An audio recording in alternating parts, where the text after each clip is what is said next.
Good morning, everyone. I hope you have enjoyed the first day of the Road Transport Research Conference. My name is Thiago Tavares. I'm the project advisor of CINEA, the Climate Infrastructure Environment Executive Agency. And I have the pleasure to be the moderator today of this session, together with my colleague Karen Vancluysen from POLIS. And we're going to hear from 5 very interesting Horizon 2020 projects which are actually promoting city-led innovation for renewed urban mobility. And for doing these presentations, we're going to have SUMP-PLUS, Charlotte Halpern, from Sprout, Teresa de la Cruz, from Review, Juliette Thais, Momentum, Sergio Fernandez Balaguer, and Harmony, Angelo Martino. Before I start, just a bit on the practical aspects of the session. So there will be a very short introduction from myself, putting the context, and then we're going to have the presentations for each of the projects. And after the presentations, you can ask specific questions. And at the end, we're going to have Karen, which will be leading the Q&A session and also the discussions between the projects. So let's think here, we are in the Road Transport Research Conference, and of course there are a lot of technology, and we love technology in so many aspects of it. But technologies, they are great when they actually can solve problems, and typically these problems are in cities. And this is a session we're going to really be focusing on, the city needs. And why cities? Because they host around 70% of the European population, and they are a center of economic and social gathering and activity. Cities are also the key actors to promote the climate neutrality, because in fact, 23% of EU-related transport greenhouse gases actually are originated in urban areas. And health issues due to poor and air quality and also remain a major concern. However, there is a huge potential, of course, in addressing the people's needs to move sustainably around and how to tackle their habits and encourage the use of more sustainable modes. New planning, organization, and also the management solutions actually need to be in place to ensure that cities have the right tools to implement those changes. And of course, to incorporate all the new emerging technologies in a sustainable way. The European Green Deal and its targets to achieve 90% reduction of greenhouse gases, together with the Sustainable and Smart Mobility Strategy and the new Urban Mobility Framework that has been published, has put mobility and logistics on a very important position and actually in the focus of the European Commission urban mobility policy. I would like to highlight a few areas that are being covered by the Commission, and they actually are very relevant for the discussion that we're going to hear today. And so this is very important to mention that these projects are also quite diverse. And if I think about the whole context of the European Commission focus on urban mobility solutions, we can think about that we want to ensure that all large and medium-sized cities, which are in urban nodes, we actually have a sustainable urban mobility plan in place by 2030. And this, of course, the TNT nodes, I think it's important to mention that has been an important change with the new regulation of the TNT, which now urban nodes, they amount to 424, which means also that all cities with more than 100,000 citizens, they actually enter into this category. And to ensure that sustainable urban mobility planning include freight, it's also important that each of these cities, they have dedicated sustainable urban mobility logistic plans, the SUMPs.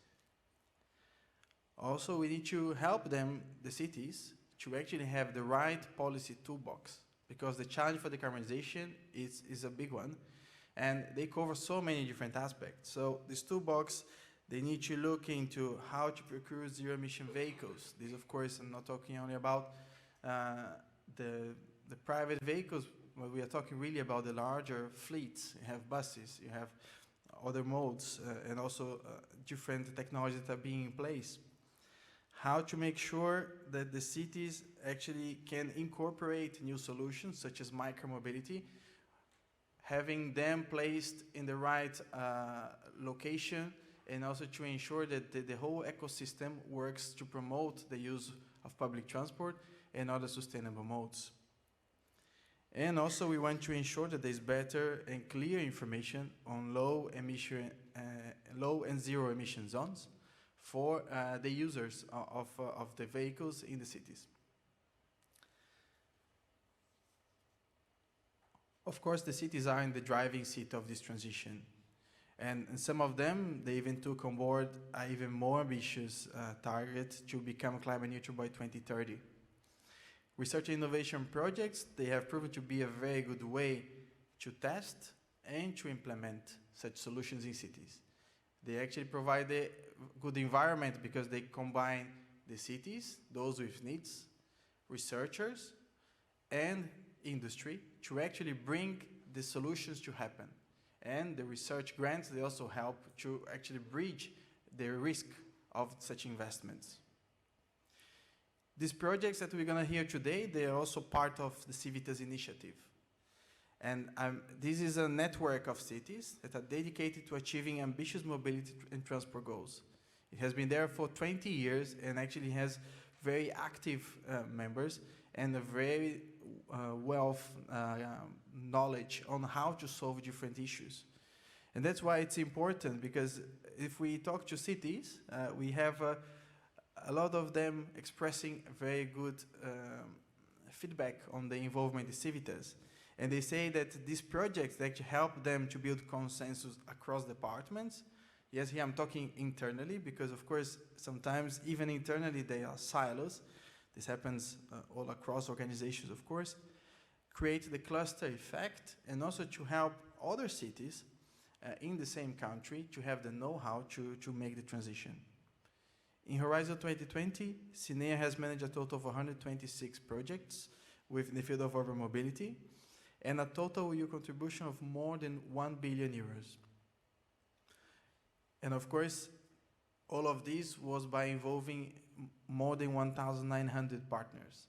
So of course, there's a lot of knowledge that has been developed. And today we're going to focus on 5 projects: SUMP-PLUS, Sprout, Reveal, Momentum, and Harmony. And how they city-led innovations, they actually help to solve the mobility challenges which are faced by cities. And I will mention 3 of them that we will be discussing today.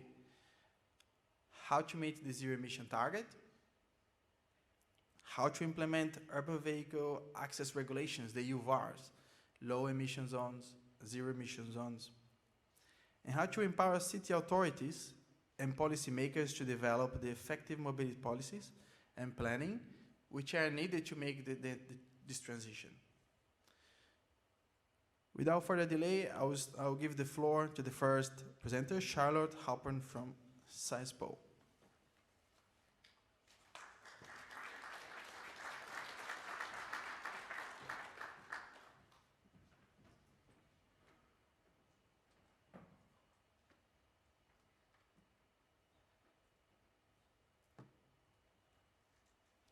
Thank you very much, Thiago, for the introduction, and good morning, everyone. I'm very happy, very honored, actually, to be able to present the final results from the SUMP-PLUS project and to discuss with you how we think we can contribute to how to equip cities to deliver on their zero carbon objectives and to achieve their mobility vision. So this is what we've been focusing on with this project.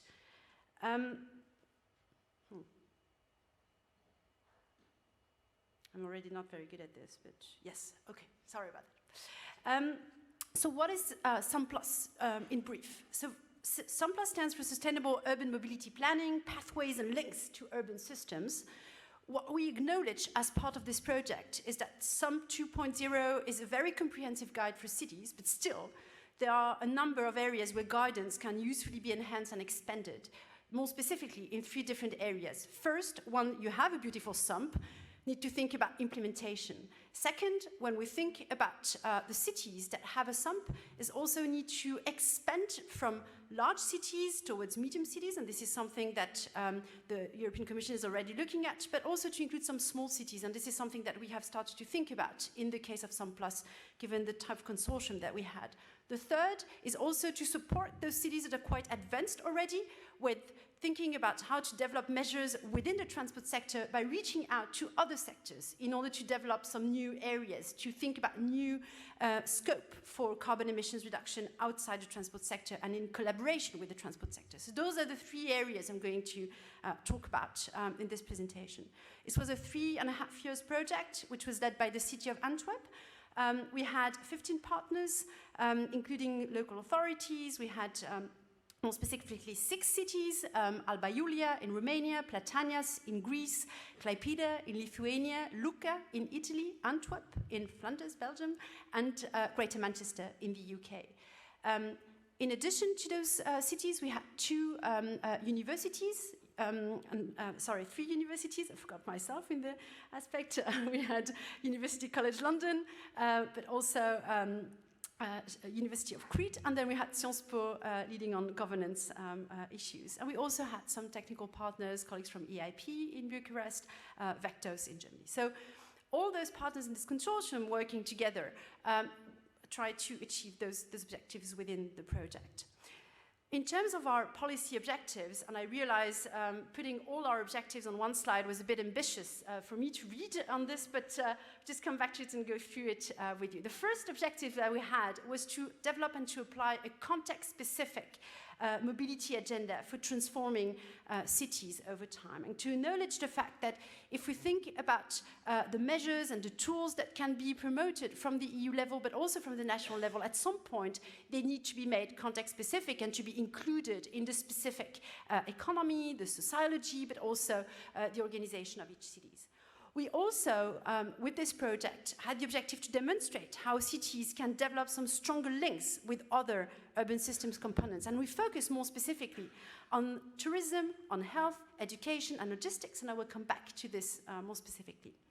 We also tried to develop some new types of business partnerships and business models in order to support cities in the way they are going to finance and to fund their evolution. And finally, we developed some new solutions, and more specifically, a set of 14 tools. And I will only be introducing some of them because I don't want to bore you with a large list, but I will introduce 2, 3 of them and then tell you where to find additional information about them. As was mentioned by Thiago, research, innovation, and action project are not just about having policy objectives and research objectives. We also had some operational objectives, which was on the one hand to think about how to enhance governance arrangements and to develop added policy capacities in order to support transition pathways. We also had and developed some tools in order to think about engagement in those cities, so not just to think about how to develop the measures, but also to engage and reach out to a wide range of stakeholders, citizens, visitors, businesses. We developed some SUMP-PLUS guidance, and we also sought to maximize awareness and impact. So just to come into the flesh of the project and to identify the main results, the main findings I would like to discuss with you, and also discuss how useful they might be for cities more specifically, and how they can be used and who in cities could use them.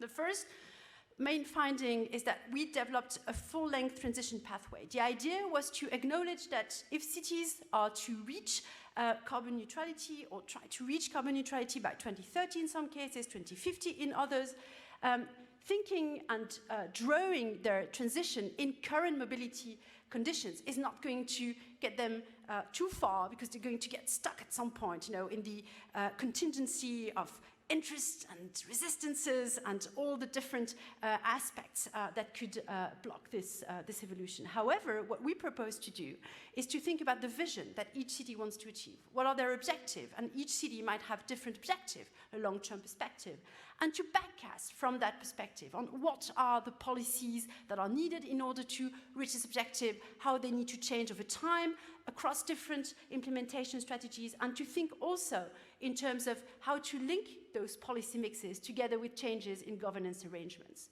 So if we want to think in terms of 30 to 50 years time ahead, there needs to be some sort of backcasting on how we're going to think about the process to reach there. And in order to do this, we propose to have a 7-step process that I'm going to go through in order to think about team building, who's going to steer this process, how the steering process is going to evolve over time, think in terms of implementation, in terms of policy process, in terms of policy mixes, but also on how those issues are going to be evaluated over time. So first, to think about transition pathways over time and to backcast and to build tools in order to do that. As part of the tools that we developed to support cities in this process, we developed, and this was very much done by my colleague Steve Wright from Vectors, developed a carbon reduction strategy support tool, which is a new tool to support policy strategy decisions that are aligned with climate targets. So basically what we did as part of SUMP-PLUS was to draw on the avoid, shift, and improve framework in order to support cities, on the one hand, to quantify the relative impacts of one strategy versus another. So if we're going to reach this 2030, 2050 goal, what are the different strategies that can be introduced in cities? And there are different pathways leading to these particular objectives. And this carbon reduction strategy support tool, and more specifically the waterfall diagram, which is on the left-hand side of my slide, shows how different strategies can be introduced. So for example, cities may choose to focus to start with, by incentivizing, by improving the current system, by pushing towards more active mobility, pushing for electric mobility to be introduced. But in the long run, they may also think about more radical measures that may take some time to be introduced in order to avoid specific mobility measures, mobility investments, and to think about how to reach out to other partners in cities in order to reduce travel demands, for example. Second, aspect that we can do with this tool is to visualize also the combinations that are required to reach the end goal, so this net zero goal. And this is something that we developed with a fan diagram, which is on the right-hand side of the slide, which highlights, in a sense, the types of policies that can be introduced. Many cities, what is being thought about is a parking strategy or taxing methods, but there might be other ways to think about it. We may think about reorganizing and your street space, for example, or we may also think about different ways to relocate specific activities, for example, around health issues, so that there is less travel demand related to health objectives. So there are a number of ways and different combinations, and these tools help cities to work with it. So it may sound extremely theoretical, but I do invite you to go and take a look at the tool itself. It is spread out on a spreadsheet. It's an Excel sheet, so quite easy to use. It is available on the website, on the SUMP-PLUS website. It is free to use for all cities. Steve also developed a user's guide, and I think it also provides a good opportunity for the cities in SUMP-PLUS, but also some of our follower cities to actually test the tool and see what they could do. And in a sense, having used the tools once could also help any city to review, to check, what progress they've made after 5 years, and maybe to revise, to adapt a little bit the strategy, and to take into account any new developments that may come along the way. And we all know with the three past years that may be a number of contingencies that may come upon the way, so they need to revise. The second set of tools and findings that we develop are very much related to implementation strategies. So here, the main goal was to turn aspirations into reality. And this is maybe the political scientist in me, was leading on this part, saying, policy objectives and priorities are great, but at some point, implementation is absolutely critical. How to implement, how to enforce, how to make sure that those policies are actually landing on the ground. And if we're thinking about 20 to 30-year transition pathway, then we're sitting on a pathway that will interact with lots of different political cycles, economic cycles. So it's quite important not just to think about the long-term goal, but to make sure that there are some shorter implementation cycles with some clear objectives. And in this sense, SUMP-PLUS recommends, on the one hand, to develop an implementation strategy. So not just to have the objectives as part of the SUMP, but to link it together with an implementation strategy, a 5-year one, that will help develop some more short-term goals and maybe change them to take into account new priorities. We also developed a series of engagement tools, and I show a small video with my colleague Lucia Cristia from EIP, who developed different ways to engage stakeholders the Mobility Forum to think about stakeholders that are within the city administration. So as a sustainable mobility policy officer, how do you reach out to your colleagues in the tourism office, in the economic development office, in health and education and so on. So how do we work together with those areas? It is also, with the city integrator, a way to think about how the core urban city will reach out to adjacent municipalities and build maybe some metropolitan institution, either informally or more formally, in order to take these into account. And this is something that we've worked together with our cities in Klaipeda and in Antwerp, for example. We also developed a set of governance tools. This was done by my team from Sciences Po. We developed a set of governance tools in order to help cities enhance their capacities. So what we did there also was to develop sort of online questionnaire in order to provide cities who might want to use the tool an easy access to this tool, to be able within one afternoon to sit around the table together with a number of colleagues to think carefully about what they can do in terms of planning, in terms of putting an issue on the agenda, in terms of implementing it, what are the resources they're lacking, because we all know that in some cities a lot of powers and competences, resources is still at the regional or the national level.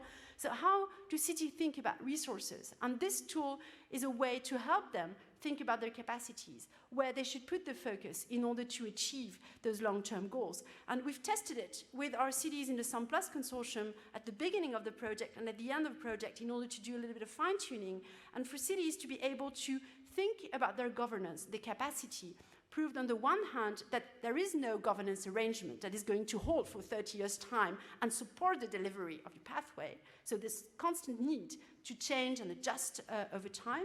And second, that policy resources, maybe if they're not all held by the city center or the city itself and city authorities, may also be reached out and mobilized at other levels of government through specific alliances, through partnerships, by working together with those other levels of governance. So we developed this as part of this tool, and there again I invite you to go and take a look on our website to see where to find it.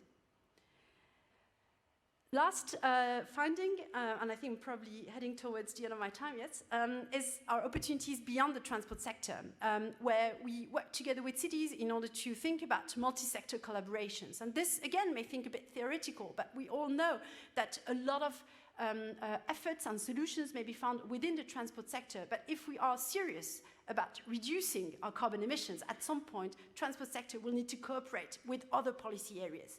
Education and health, tourism, logistics being some of them, and this is where we started working together with our cities in SUMP-PLUS. I'm just going to provide the example of health, which we worked on in Greater Manchester. In the case of Greater Manchester, the main idea was to draw on the different data that had been gathered on where health activities are located in the city, what travel demand stems from health activities. It's about 4 to 5% of total travel demand in Greater Manchester, and to think about how this could be reduced over time. First, by joining policy areas and by having some joint actions, and Greater Manchester in this context developed a joint action plan together with health stakeholders. Second, there was a number of engagement activities in order to reach out to doctors and all the different staff in the health sector to think about what possibilities, what solutions could be developed with those particular professionals in order to reduce travel demand, and finally also worked on how to include this in terms of governance. And all those cases were tested in our different cities, and here I only provide an overview map and to provide just an overview background of the different examples I quoted in order for you to be able to see this more precisely. So Greater Manchester is the city where we worked on health and transport decarbonisation to bring those sectors together. In the case of Platanias, we thought on how to adapt the SUMP methodology to a small city and to think about also a national state context in which medium and small-sized cities had no opportunities formally to develop their own SUMP. In Klaipeda and in Antwerp, we thought about how to strengthen metropolitan arrangements in order to support sustainable transport solutions. And in the case of Alba Iulia and Lucca, we focused more specifically either on logistics in the case of Lucca and in Alba Iulia, working together with implementing the SUMP. In terms of results, what are our main conclusions? First, if we think about transition pathways, they need to be made more context-specific. There cannot be one solution to fit all. This is something which is quite classic in a sense, but it's important to put it again on the table.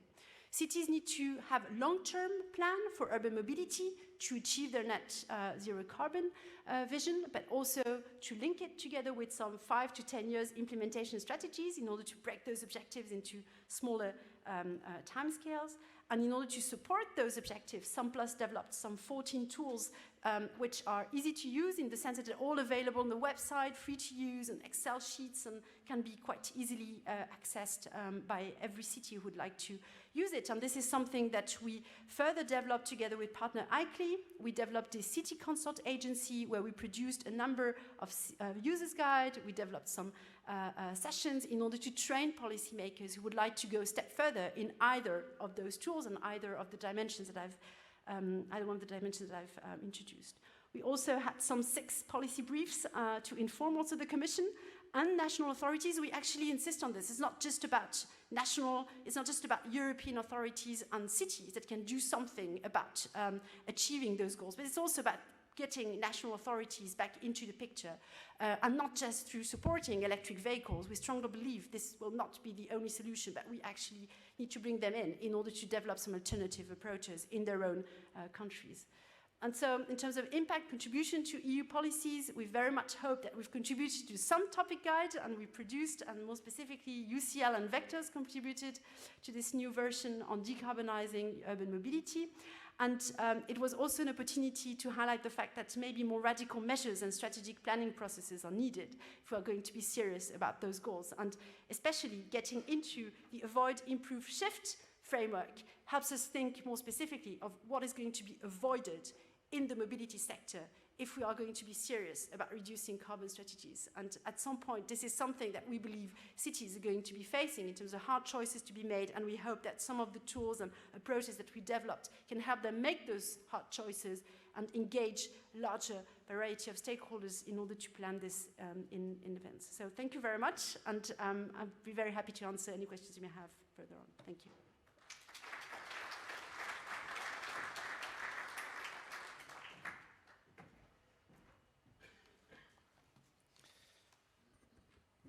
Thank you very much, Charlotte. I think it was a very interesting presentation. And I took some notes here, some aspects where you say basically about the transition pathway, the 20, 30 years, but you need to connect that with SUMPs. And also that maybe if you put that to the test, you might see that you need more radical measures. And in fact, I think that's why I really encourage you to use this carbon reduction strategy and see how it works on your city and your strategy to see if it fits for what you are expecting. Questions for Charlotte? Please. And the first one, and I know is always a difficult one, so he gets a coffee later on in the break. Who gets the first question?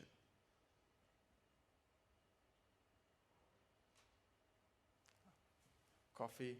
Okay, good. 2 coffees, because you both raise at the same time. So one here, the gentleman here, and then. Thank you. Hi. This is Mehmet Golhan from Logica. My question is about pathways. Have you looked into market-based pathways, creating a market dynamic to actually help business models to also come into the picture? And maybe this will be specifically to maybe reveal as well the restrictions such as UVARs are the kinds of things that in almost any industry, banking, telecommunications, etc. They're all regulated markets where entry is restricted or regulated. And is there a way of creating a smart UVAR, urban vehicle access regulations, that actually help the creation of business models that hopefully achieve the very same things that you outlined?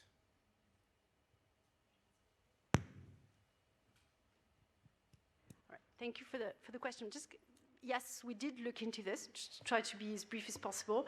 We looked at 2 different aspects. One was focusing on mobility for people. So in this case, we looked, in the case of Antwerp, Emirates developed something which is called Smart Ways for Antwerp, in which they developed marketplace sort of platform in which mobility is reorganized at city level, taking into account all the different providers that come into the picture. So not just micromobility, but also public transport, and offering a very, very large panel of measures. And what's quite interesting is that when we compare the number of mobility providers, but also types of vehicles that were there just at the beginning of the projects and those that are here now, especially after the COVID area, there was quite a huge expansion on those contributing to this approach. So this is one example that we've developed. And this was also a way, of course, to develop a business model in order to support innovation, to support also the way through which new mobility solutions and apps, for example, or e-solutions could be developed in the case of Antwerp. We also looked at this more specifically for logistics and retail, and this is something that our colleagues in Lucca did. More specifically, in the case of Lucca, the whole idea was to strengthen the approach they had passed in order to restrict access for logistics providers in the city center, and to think in terms of enforcement on the one hand, but also to expand the measures in relationship to the low emission zone that was being introduced in parallel. And as part of this thinking, Vectos, again, our partner, supported the city of Lucca in developing a financial tool in order to scope and assess what could be different market solutions to support logistics. And this also, I haven't mentioned the financial tools because, again, I didn't did the list of the 14 tools, but this is one of the aspects that have been developed by Vectos, which is also available on the website, and I'll be happy to give you more details about it later on. And then the lady there, you can introduce yourself and ask the question. Hello. I'm Giorgetta from Toyota Motor Europe. My question is about co-creation, actually, because as we know, it's a key word and something that the EU recognizes as an important process. And I was wondering, when you were developing all the tools and the implementation strategies that you mentioned, did you also try to involve citizens actually working in the cities and or companies, of course, mobility companies in the area when developing everything that you mentioned, basically? Thank you. My experience from EU process is that co-creation is not just a keyword, it's actually something that we are engaging with. I think it's quite central, I would say, in this project. I guess it's the same thing for all the projects around this table. It was not something that's easy to do in the context of COVID, and a lot of this co-creation process happened online and not necessarily in the way we hoped it would when we developed the project. But I think in SUMP-PLUS we managed to do a number of things online and then to revert back to on-site activities. In order to reach out to citizens, this is very much part of the engagement tools that our colleagues from EIP developed, and more specifically Lucia Christier. As part of the three ways to develop this, there is something called the Citizen Forum, in which, more specifically in Antwerp, for example, or in Lucca, there was some particular wish and attention given to reaching out to citizens. This is something that was also developed in the case of Klaipeda, while thinking about introducing a BRT system and active modes to support it.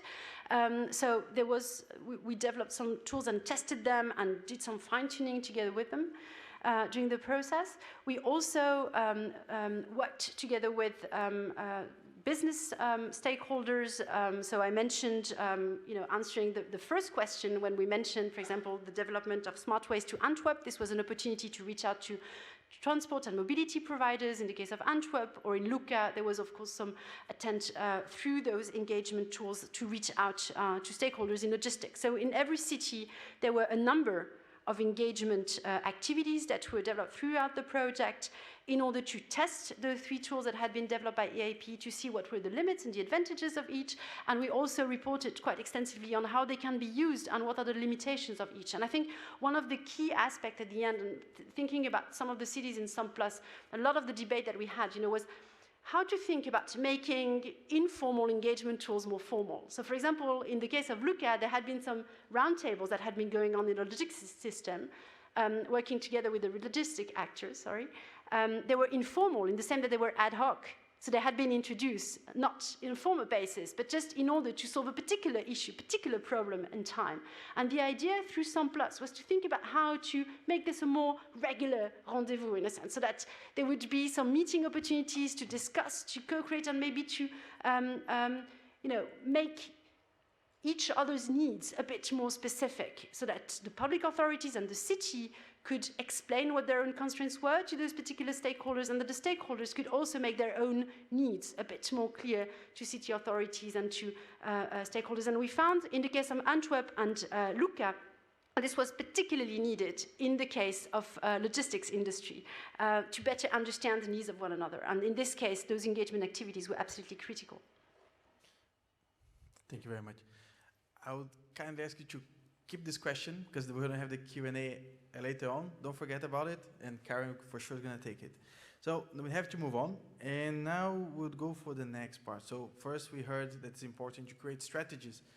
Sprout project was really focused on actually helping cities to develop these strategies, and I'd like to invite Teresa de la Cruz from Sprout to present for us.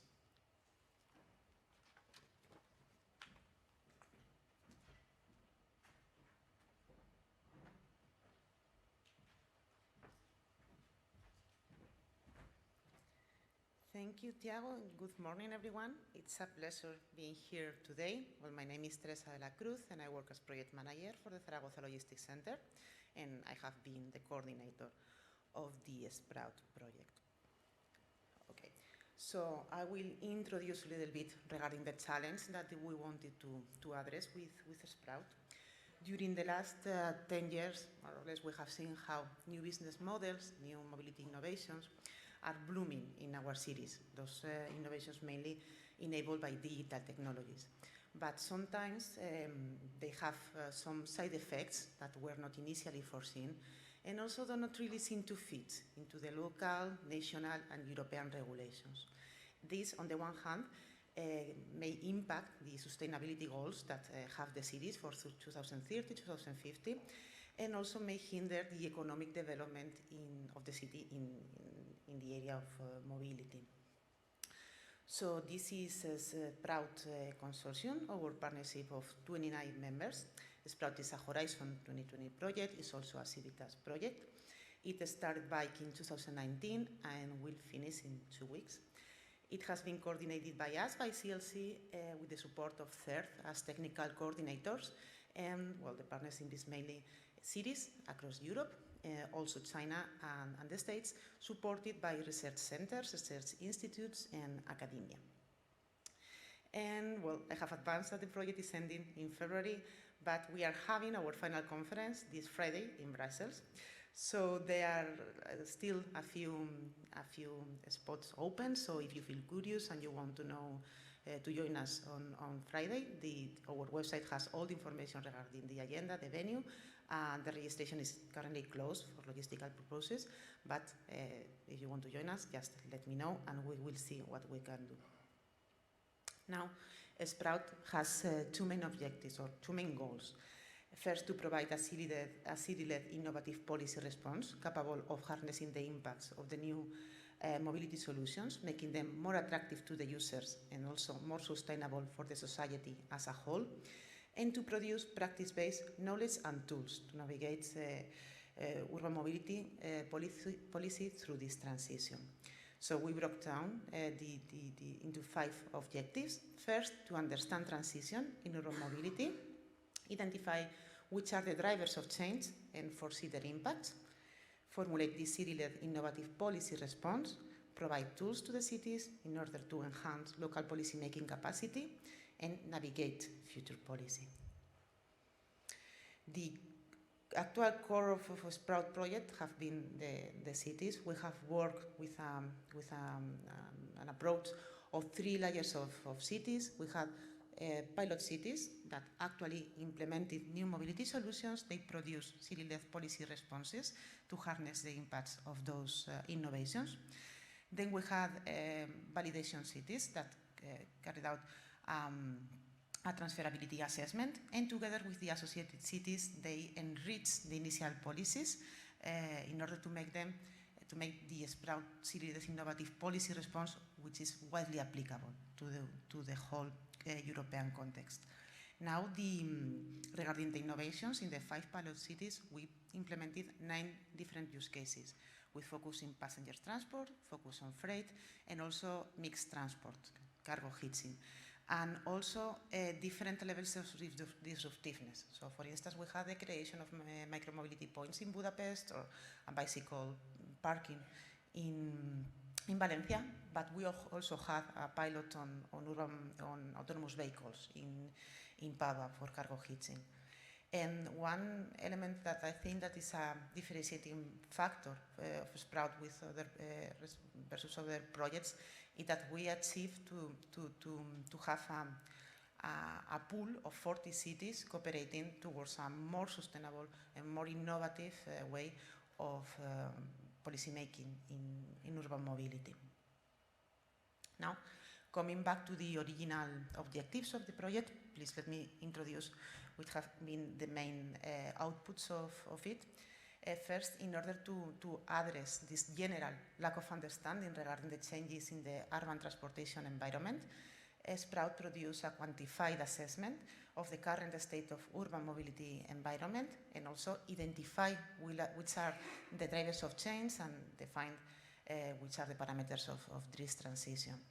Then, regarding the unknown impacts of the new technologies, the new business models, the user needs, and also the drivers of change that were previously identified, it was carried out an analysis of the impacts of the future urban mobility scenarios in case that the current policies remained unchanged. So, in a time horizon of 2030, what will happen if we do nothing regarding the new policy responses in the new policy measures in the cities? So the 5 pilot cities work together with their stakeholders in order to co-create those future urban mobility scenarios. The scenarios were later updated with the actual impacts of the policy responses that were selected by the pilot cities. And this exercise was proved to be a powerful tool in order to convey the message that a transition is required in order to harness or in order to take advantage of the changes that are currently taking place in Europe. Now, regarding the impacts of the emerging transport solutions that are a bit unclear, so therefore are not being adequately addressed by the current urban policy instruments. In the project, it was developed an evaluation framework, which is based on Civita's tools, and it was applied to the 5 pilot cities. And it's a methodological pipeline to be used in order to speed up the policy responses the production of policy responses when implementing a new mobility solution by a city. So we produced these evaluation reports in the pilot cities, focusing on the 3 levels of sustainability, also stakeholder support, and those recommendations towards policy responses. With those city-led policy responses, we carried out together with the validation cities this transferability assessment, enrich the policy measures, create policy packages in order to produce this policy response widely applicable to the whole European context, meaning that cities that are in the process of implementing new mobility objectives can make use of the results of the Sprout project in order to know the type of measures that they need to put in place, depending on the different context.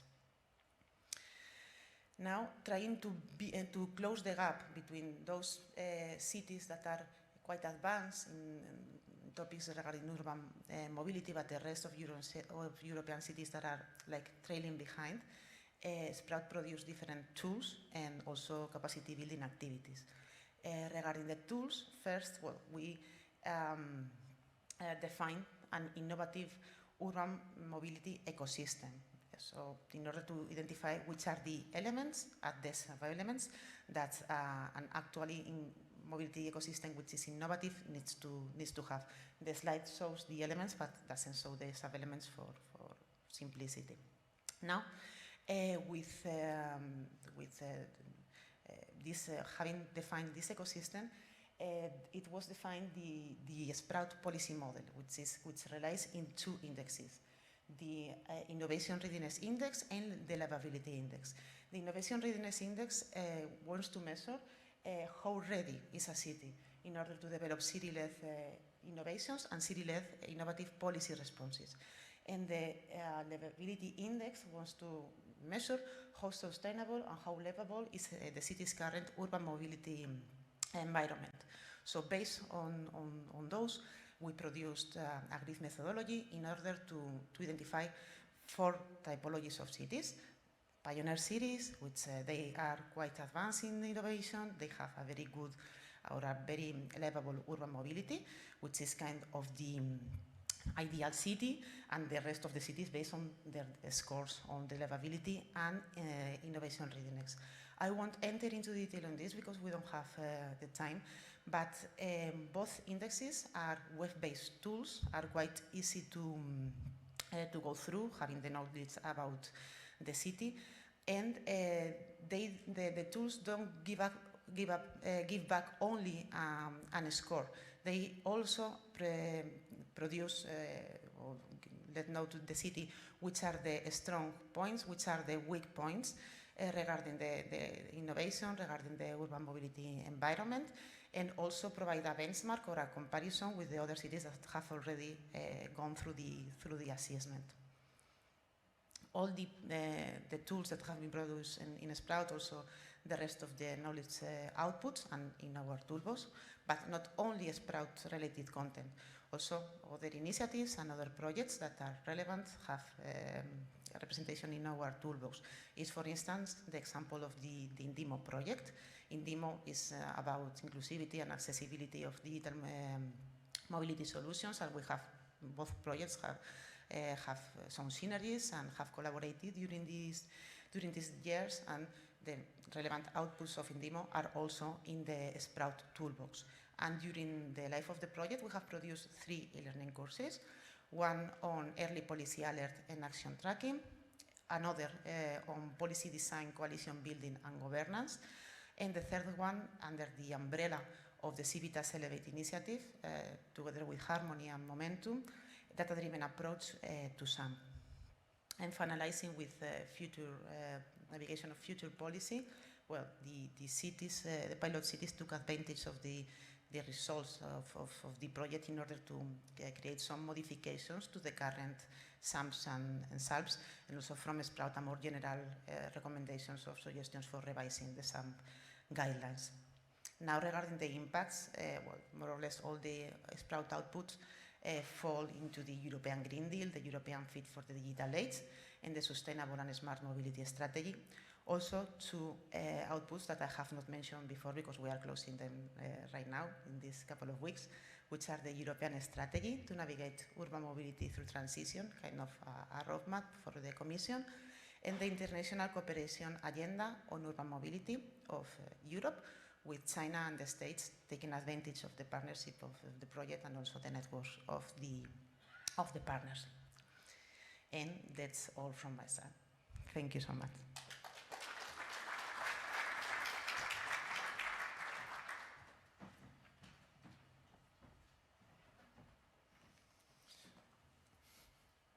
Thank you, Teresa. I took some notes here, and what I really liked, you did mention that one of the key aspects that actually were really valued by the consortium and also the cities was actually this co-creation process for the future scenarios. And then I took note here also that basically in this way you also helped impacted people from the policies to understand why those are needed. So you create this ownership as well. So I think it was very powerful.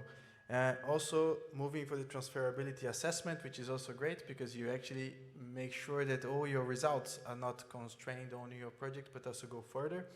And especially these 2 indexes, which I is very interested, and I really encourage each of you to look at that at the website later, on the Innovation Readiness Index and also Livability Readiness Index, and make a test to see how your city is fitting there. So now I would like to open the floor for some questions. We have one lady here. Please present yourself and ask the question. Hi, my name is Aslı from Logica Field Labs. Thank you for the presentation, Teresa. I would like to ask a question about the Sprout city typology. Could you please give example, not maybe for each of one of them, or for the innovation-ready type, where it's ready for innovation but not livable? That's my question. And you can hear me, yes. Yeah, exactly. Thank you for the question, Ashley. Yeah, we think in Sprout, this policy model, we think that we need to capture both the innovation readiness of a city, but also how is currently the mobility environment. So these are two different parameters that we wanted to measure. And in order to do so, we define this mobility ecosystem that has different factors, which are the current values and the achievement, the accomplishment of the current the environmental values, particulate matter, greenhouse gases emissions, how is the level of digitalization and data gathering in the city regarding the mobility, which is the involvement or between with the different stakeholders, with the citizens, which are there private-public partnerships created or not. So we try to capture all this environment in order to create those indexes. We measure different things with each of them, and we created this grid methodology in order to position our cities, but also any other city that takes the assessment into this methodology, so they know how much ready they are towards innovation, which strong points do they have, but also which weak points they currently have, so they know where they need to work on in order to improve in order to put in place more innovative policy responses and solutions, and also which is the current status of their mobility environment in order also to assess this and be able to improve and compare with the rest of the cities that have already taken the assessments. And we think that this is very interesting because knowing where they are now, they know where they need to go in the future, and are able to identify which are the strong points, but also the weaknesses, exactly which are and know where they need to work. So this is something that we think creates value for the cities in the project, or outside the project, any city that takes the assessments, actually. Thank you, Teresa. Okay, take one more question if there is one. Otherwise, then we move forward now. And in the next part, now we're going to dig deeper. And we're going to dig deeper on one specific topic, urban vehicle access regulation. You probably heard about that. A lot of cities are implementing that, and some are planning to do so. And I would like to invite Juliette from POLIS to take us through that.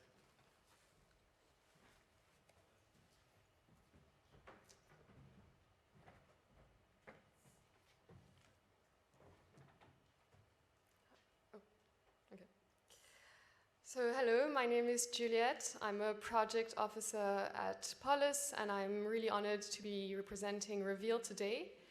Reveal is a Horizon 2020 project that just came to an end last year.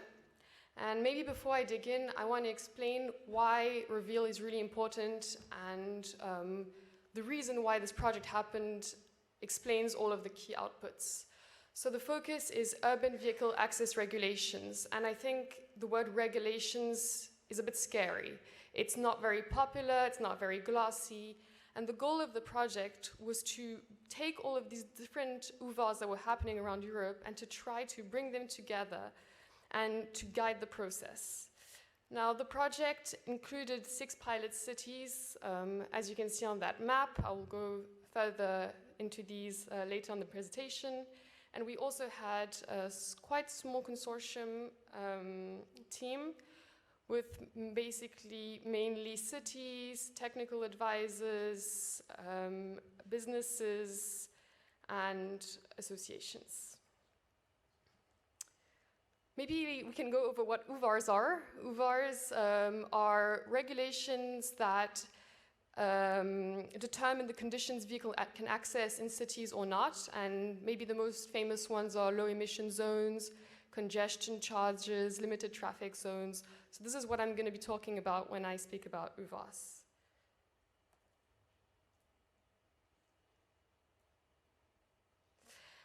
The objectives of the project were really to create awareness and understanding of what UVAs are and how they can be used by cities, and then to also compile best practice and knowledge from existing projects, from existing documents like SUMPs, but also within the consortium and with the activities that went throughout the project. The project also enabled UVA measures to be implemented in 6 pilot cities, to be followed by experts, and then finally to compile and synthesize key lessons from the pilot cities.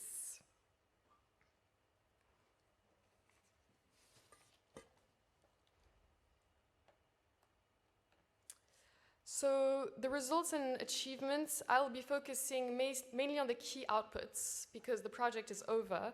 And the target group of these outputs are mainly cities, but also researchers, technical partners, and other EU projects that are working on vehicle access regulations or on anything related to city planning, city governance, access regulations. So these tools are really for everybody.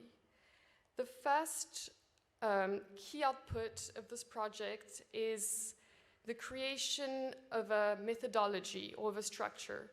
So what happened in the project is that we looked at all the different types of UVAs that exist. UVAs can be everything. They can be a parklet, they can be a charge, they can be physical, they can be a pricing measure. So there are different kinds of UVAs, and the goal was to synthesize them into different categories. So on the one hand, we have measure fields, regulatory measures. To give an example, we have London's ultra low emission zones, and then to spatial interventions, we can give the example of Paris transforming its city from quite car-centric to more multimodal streets. And then in regards to pricing measures, we can look at congestion charges, like the case of Stockholm, for example. And then these building blocks, so there are 33 building blocks that are categorized in these 3 measure fields. To implement these building blocks, you need a lot of things, and we have categorized those in cross-cutting themes. Now, these cross-cutting themes are applicable to all UVAs and mobility policies and projects in general. But what we looked at is, for example, governance and financing. So what kind of decision makers do you need to have on board? What are the different levels of governance? How do you get decisions to be taken on UVAs? Do you do pilots? Do you do permanent? How does this happen? We also looked at user acceptance and user needs. How do you get people around the table? We spoke about co-creation. This was really important in UVAs because if you do not get the public on board, the business on board, your UVA will fail in most of the cases. Then we also looked at ensuring compliance. So UVAs can be self-enforcing if you put a physical components to block, for example, cars from entering the city, but you also have new technologies. We have intelligent speed assistance and geofencing that are rising up.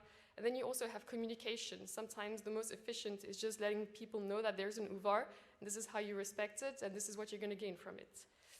And then finally, complementary measures is everything that's linked around an UVAR. So either it's about improving public transport, it's about creating awareness on different ways of moving, because if you're going to put a congestion charge, for example, you need to develop other mobility options, park and ride, increasing frequencies, etc.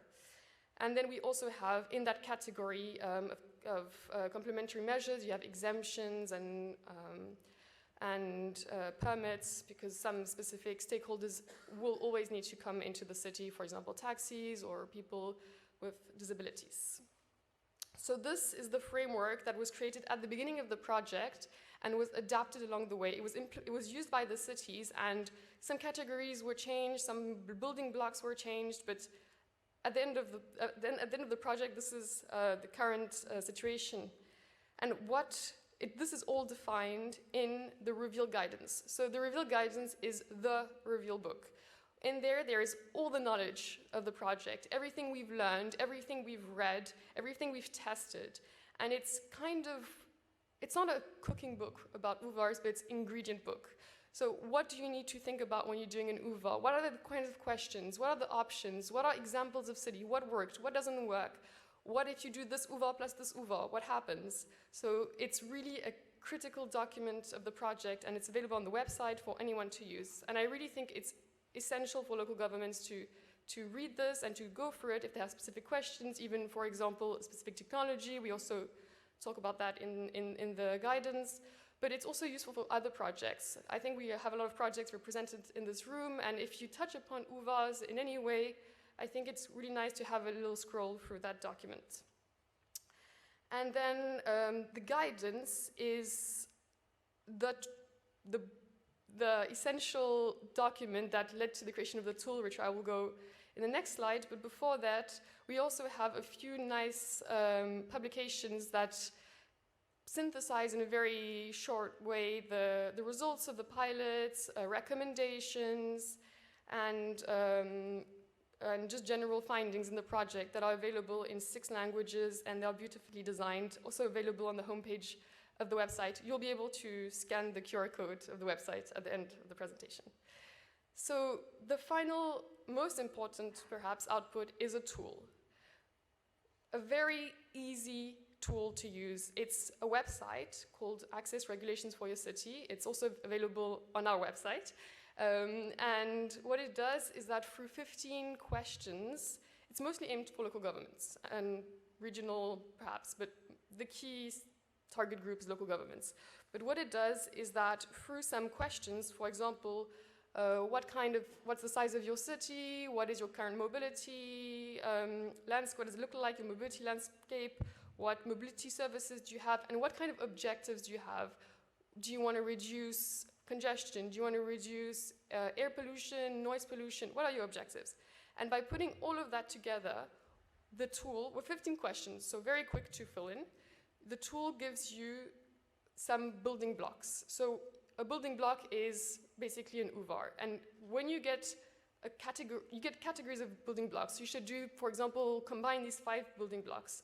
And each building block has a fact sheet. And the fact sheet explains what this building block is, how you can implement it, or when you should implement it, what you could implement it with. So other UVARs you could probably put together, a case study, and more information with further resources. So the goal of this tool is not to tell cities what to do, but to help cities think about other ways of using UVARs and other ways of getting inspired from other cities and learning from others. So that's the most important, and that was the goal of Reveal, is to put all of this knowledge in there. And it's linked to the guidance, which I spoke about before. In the fact sheet, you click on some further information, you redirect to the guidance, the exact section. So everything is connected in the project. And it was also written, the guidance and the tool, in a very simple way. We didn't use jargon, we didn't make things long to make them long. We go straight to the point. This is what we think. You can do whatever you want with that information. Okay, and now going to the cities. So I'll go over the 6 cities that were part of Reveal. Each implemented their own kind of UVARs according to their goals, but also what the UVARs they already had, what they were interested in. So first, Bielefeld in Germany did a pilot in its old town. It used a lot of the building blocks, for example, taking parking spaces away and adding urban infrastructure like ping pong tables or terraces for restaurants. It also made streets, changed the circulation plan of the old town to make some streets one way, added cycling lanes, closed some streets. So I did a pilot for about half a year, and now they're working to make it permanent. But a lot of participatory workshops, websites. I mean, I can go on about Bielefeld. They did a lot. And it's a great success because now they're currently discussing about making it permanent, doing further workshops to see how they can go even further. Then in London, I mean, London is the UVAR city. We all think about London. They do great things. So what they wanted to do in this project is try zero emission zones. So streets in the City of London, which is the CBD, where just only zero-emission vehicles could enter. And they worked with the Taxi Federation and all of this to test this out. But again, disruptions, COVID, this is an area where you have a lot of commuters, so it was a bit hard to put in place, but they did manage to test it. And the goal is to now scale it up. Then in Helmond, they tested intelligent speed assistance with a few vehicles to see how users interacted with intelligent speed assistance, and they also created a whole new neighborhood, a zero-emission neighborhood co-created with the citizens to see how we can make a neighborhood where cars cannot enter. How do you make this happen? Moving on, Jerusalem, they also extended their low-emission zone to the whole city, and they also looked at, which is quite rare in UVA, machinery, so construction vehicles, how do you regulate them, how do you give filters, how do you make this happen, because it's not just cars and taxis and buses, it's also construction vehicles that emit a high amount of particles and air pollution and noise pollution. Then we have Victoria Gasteiz and Padova. They both look at the concept of superblock. Padova in Italy was one of the first to look at superblocks, so they've implemented small superblocks around schools and really reduced traffic speed, many building blocks, and Victoria Gasteiz also furthered the UVAs. So they already had a lot of UVAs in place, and they tried to test going to the next level. And finally, there was, within Reveal, collaborations with many other projects, and two in particular, UVA-Box and UVA-Exchange, which really focus more on the technical side of UVAs. So UVA-Box focuses on digitalizing UVAs because cross-border, it's complicated. You need everything to be machine readable. You need people to have access to information for them to be able to respect the regulations. And UVA-Exchange focused on foreign-wide vehicle enforcement of UVAs. So they focus on cross-border UVA enforcement.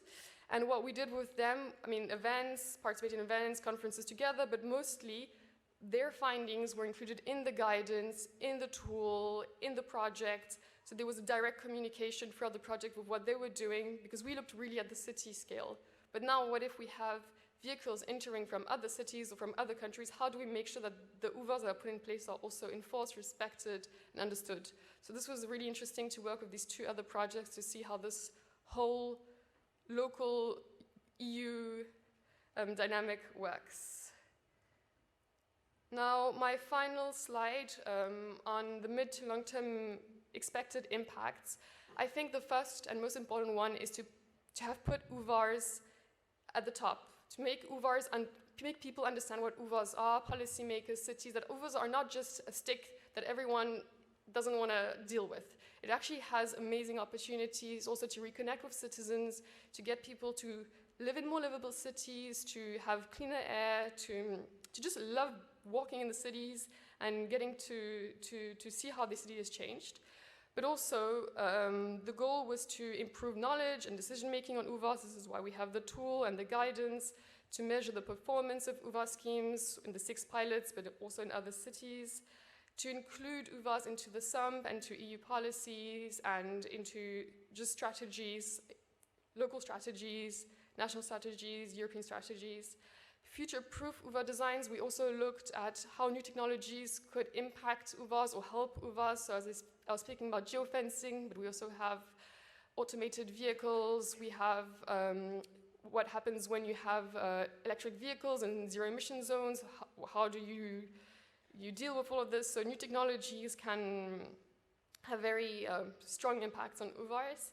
And yeah, those were the main expected impacts for the medium to long term, and just to put UVAs on the global agenda. Thank you very much. And that QR code is the link to the Reveal website, but otherwise, if you search Civitas Reveal, you should find it pretty easily. Thank you.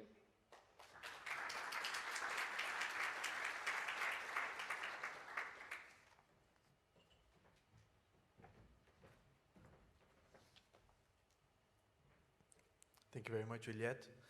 And I think it was very interesting indeed because we really dig deep on specific point of view VAR.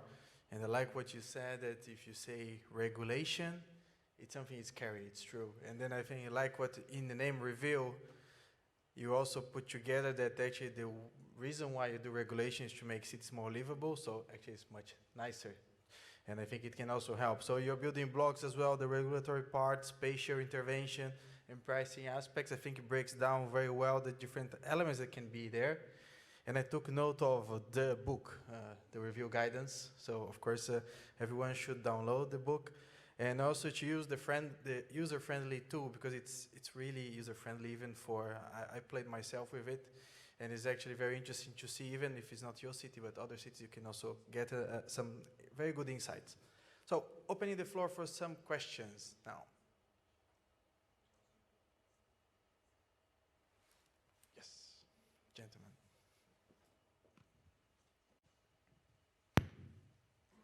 Hi, I'm Mehmet again from Logica.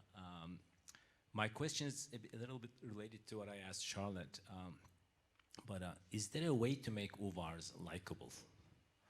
The reason I ask this is because we are working on a project in a consortium, and we want to make UVARs a bit central in the project, because we think that if not in its current form, in the very near future, UVARs are going to be critical if they can become flexible and adaptable in delivering, local needs for inclusivity, accessibility, affordability. Just the demand side of the whole mobility equation has been ignored. Through many years now, we've been developing supply side of transportation, but the demand side has to be managed as well, and UVARs have the promise of doing it, yet every time we speak to a city or any kind of stakeholder and mention UVARs, unless they are bicycles or scooters, they hate UVARs. What are you guys going to do about this? Or how do we work with UVARs in a practical way? So, I think many cities and the pilots also struggled at the beginning to get interest, even within the local government, but the population, the businesses. People don't like big changes, I think, and especially if it's not nice, new technologies, it's about restrictions. But for example, Bielefeld, who did a pilot, at the beginning the businesses were completely against. They did not want UVAs, but once they saw that actually they had more space, people were coming more to the city center, they were on board, and now they are the representatives of the UVAs. They want UVAs, so they want even more ambitious UVAs.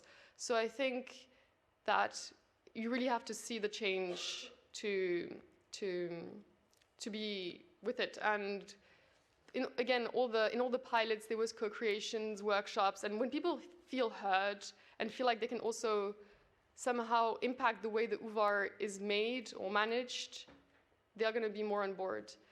But UVARs are also becoming more and more visible. I mean, low emission zones, you hear about these popping a bit everywhere, or restricting cars in cities. It's happening everywhere. It's happening in Brussels. You see more space for pedestrians, more space for bicycles, for buses, and less for cars. But it's hard, and maybe the word UVA, we should stop using it. The word regulation can be a bit, maybe we should speak about something more in a more positive way, find a new word. But yeah, it's complicated.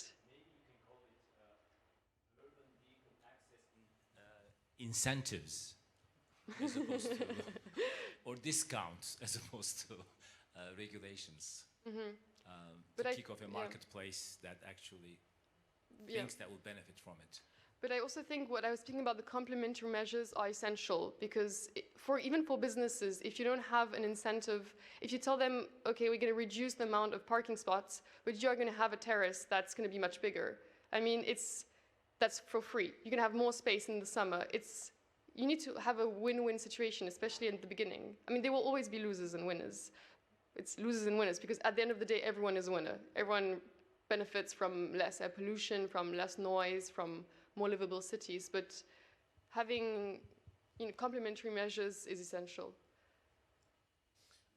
Thank you very much. Any? May I add something Yes, of on course, top of yeah. that? Though I'm not involved in Reveal, but I think a very important factor is the mood of the authority who is in charge of implementing the UVAR. So if they are fully convinced, probably things go smoother, and they have more influence on people's behavior. If they are not into that and they are basically forced to do it because there is an above level of legislation forcing you to do it, it is quite likely that you will find more difficulties. So that's. Thank you. There's one more short question there.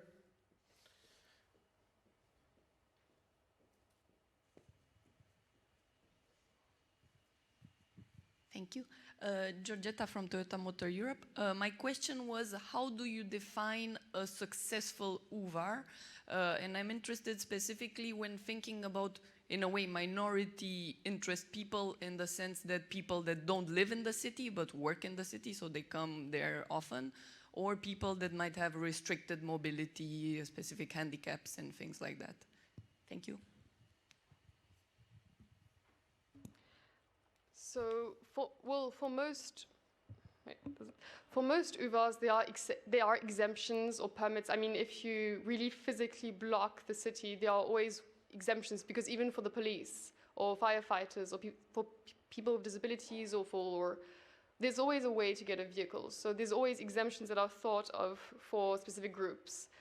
But what is considered a successful UVAR? I think it's one that, first of all, is liked by the people, is understood by the people, and that's the citizens wanted to go even further, or are interested in getting involved, because there are cases where people are not on board and the UVAR fails. It's put in justice. I mean, in Bielefeld, there was a case where they had to go to justice because it was contested, but then it went back. So you always have some issues, but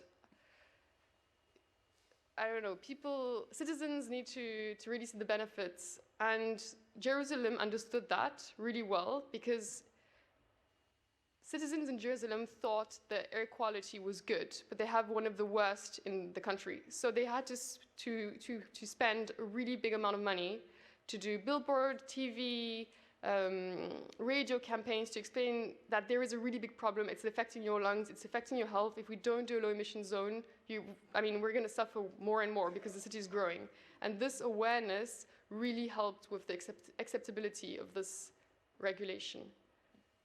And when you mention like by the people, it includes also the people that live outside the city that still stakeholders of the city in a way, but they're more indirect, so it's harder to get their voice actually. Mm-hmm. And UVARs are generally, the most strict ones are generally in the most dense areas, but in Padova we also did one super block outside of the city center where there was a school, and it was accepted and it's still ongoing, but yeah, you need to include everyone, because commuters, City of London, the proportion of people who live in City of London is not London, it's a borough, and the amount of people who are there in the day, it's crazy. People just commute, so these people also need to be able to get there.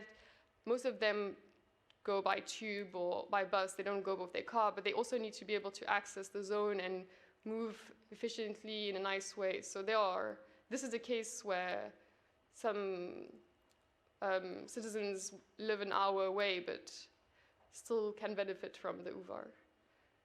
I don't know if that answers. It's always tricky. It's an interesting discussion. I think we also keep more questions probably going to come up, and we can also keep for the Q&A. Thank you a lot, Juliette. And now we're going to move more. I know we are talking about new solutions, but of course, if you talk about emerging transport solutions, you have micromobility, you have shared bikes, and you think, okay, how to model that in the transport, so to plan it well. And here we're going to have Sergio Fernandez Balaguer from EMT Madrid.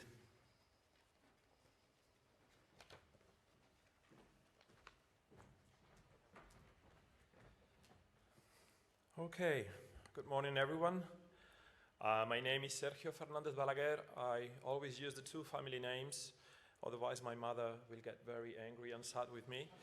I'm working for the public transport company of the city, EMT Madrid. Leading with international activities, including the European funded projects. So just to start, how many of you came this morning to this place by using any shared mobility service? Okay. Yeah, quite a few. And how many of you think that perhaps these shared mobility services are not very complementary to public transport, or the other way around? Public transport sometimes could benefit a lot from these shared mobility services, especially for the first and last mile. So you think that it can complement, but do you think it's well resolved? Okay, very few. Well, the project Momentum is about this. So, yes, just shift to the next slide. Yep, here we are. So the acronym responds to Modeling Emerging Transport Solutions for Urban Mobility. It's already over. It ended at the end of last year. The main aim behind is that all these new emerging mobility solutions, no matter if we're talking about car sharing, motor sharing, e-scooter sharing, ride-hailing, even demand-responsive transport, urban air mobility, we get into drones, or mobility as a service, or connected and autonomous vehicles, can play a key role in urban mobility.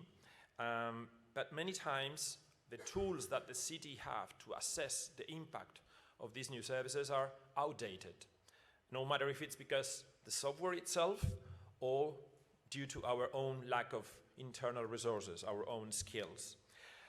So the idea of Momentum is to develop this new set of data analysis methods and models, planning support tools to capture the impact of these new transport options, and therefore helping cities developing the best policies possible to address the potential. The consortium was led by EMT Madrid, the public transport operator. One of the reasons behind is because beyond the bus service we manage in Madrid, we are also the manager of the e-bike sharing system. We do manage also public transport, public underground facilities, parking facilities, sorry. We do manage the cable car and the tow trucks for parking enforcement. So we are a mobility operator, and we are really interested in planning in the best way, especially the e-bike sharing service. There were 3 additional cities: Thessaloniki in Greece, Regensburg in Germany, and Leuven in Belgium. We had also 2 providers of technology, so private companies, Nomon, specialized in data analysis, and IMSUM. You may know this company that provides modeling solutions. One transport consultancy, TML, and also 3 research institutions. Third in Greece, the Technical University of Munich and the University of Deusto in Spain, plus 2 networks, POLIS and UITP.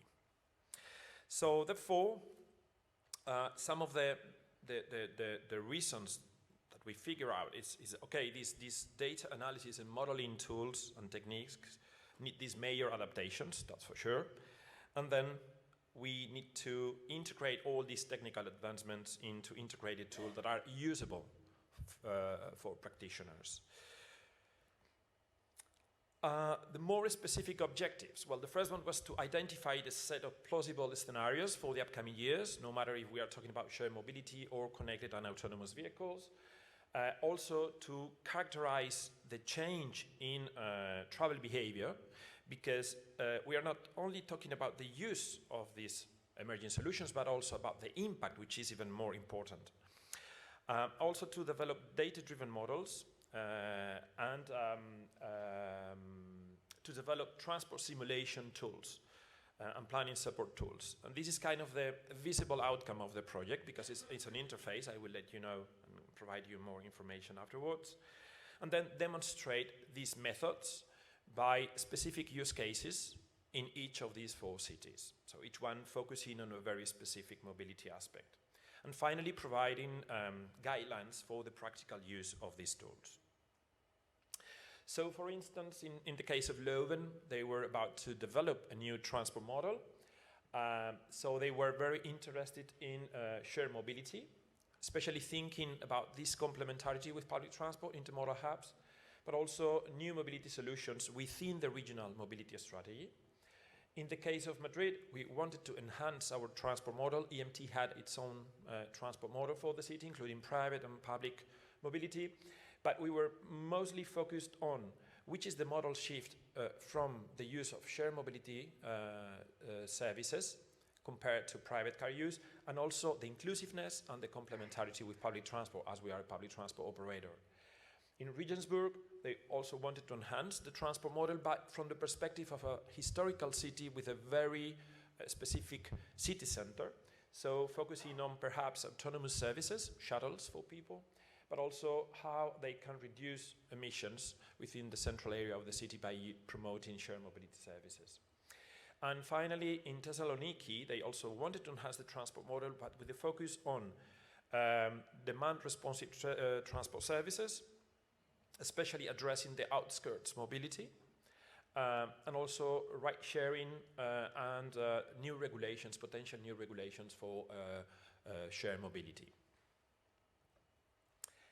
So, some of the outcomes in terms of data analytics and modeling achievements and developments. So, we had, on one hand, the different techniques to exploit the data generated by these new services, together with other emergent disaggregated demand sources. So, we were focusing not only on the traditional data sources, but also information that comes from our mobile devices, for instance. Then a modular approach, which is also quite relevant, because the idea is to complete different modeling steps from the current tools. And then the final tool set to cover both, no matter if it's low penetration rates or high penetration rates, scenarios, the model choice, fleet management and traffic assignment. This, for instance, is an example of private-public cooperation. IMSUMP was in charge of developing this. All those modules and achievements and assets are available at the GitHub repository, so you can really take a look on what is available there. And then when getting to the kind of tangible tool you can also play with, we developed this decision support tool that leverages the analysis and the modeling developments. It includes 3 different levels. So the first one, the level 1, it's not that demanding in terms of what type of input you need to feed it with. So just by very basic demographics and socioeconomic data, you can firstly make like a rough cut analysis on what would you need in the case of, I don't know, you want to deploy a shared mobility, a shared bike service, for instance. Then the second level, you need to use some additional mobility data. So you need to have some sort of already existent data sources, probably in your municipalities or in your organizations. If you are a city, you already have it. It's just a matter of talking with your traffic management department.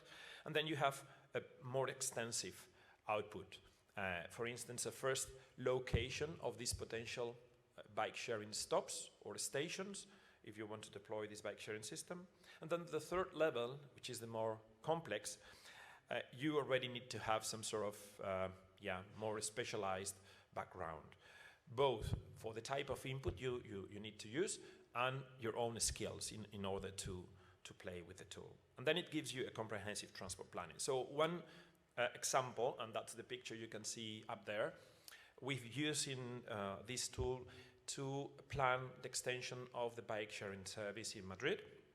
So we focused on a neighborhood, a district actually, out of the first ring road, Vallecas area, and we set different parameters, such as which is the longest distance we want people to be from a bike station, and how do we want to cover the points of interest of this district with this bike sharing service. So by applying these 3 levels, we got the final, let's say, suggestion of locations, also taking into account the different demand rates. Something we've used through the whole life of the project is this, let's say, we could say peer-to-peer exchange of information with the local communities of practice. So each city has selected different stakeholders depending on the specificity of their use case. So for instance, in the case of Madrid, which is in the middle one, we had a lot of shared mobility providers, private providers. And something which is very important to take into account is to create enough trust among the different stakeholders. It took quite a time to convince them to share data with us and to be part of this. We even signed non-disclosure agreements with them because they were afraid of sharing information with potential competitors. And some of the outcomes at the very end, and I will point it out at the very end in the conclusions slides, is that it is a very changeable ecosystem. So, for instance, some of the moped sharing providers at the beginning of the project didn't exist at the end of the project. So it's, you need to take this into account because it's always changing very, very quickly. Some pictures on the different local workshops we carried out here, and this was also mentioned by my colleague from SUMP-PLUS. We've been kind of bad luck because the project has been running mostly during the hardest of the pandemic. So on top of the difficulty of having a project which doesn't imply a physical pilot, we had the additional difficulty of just watching each other through a screen.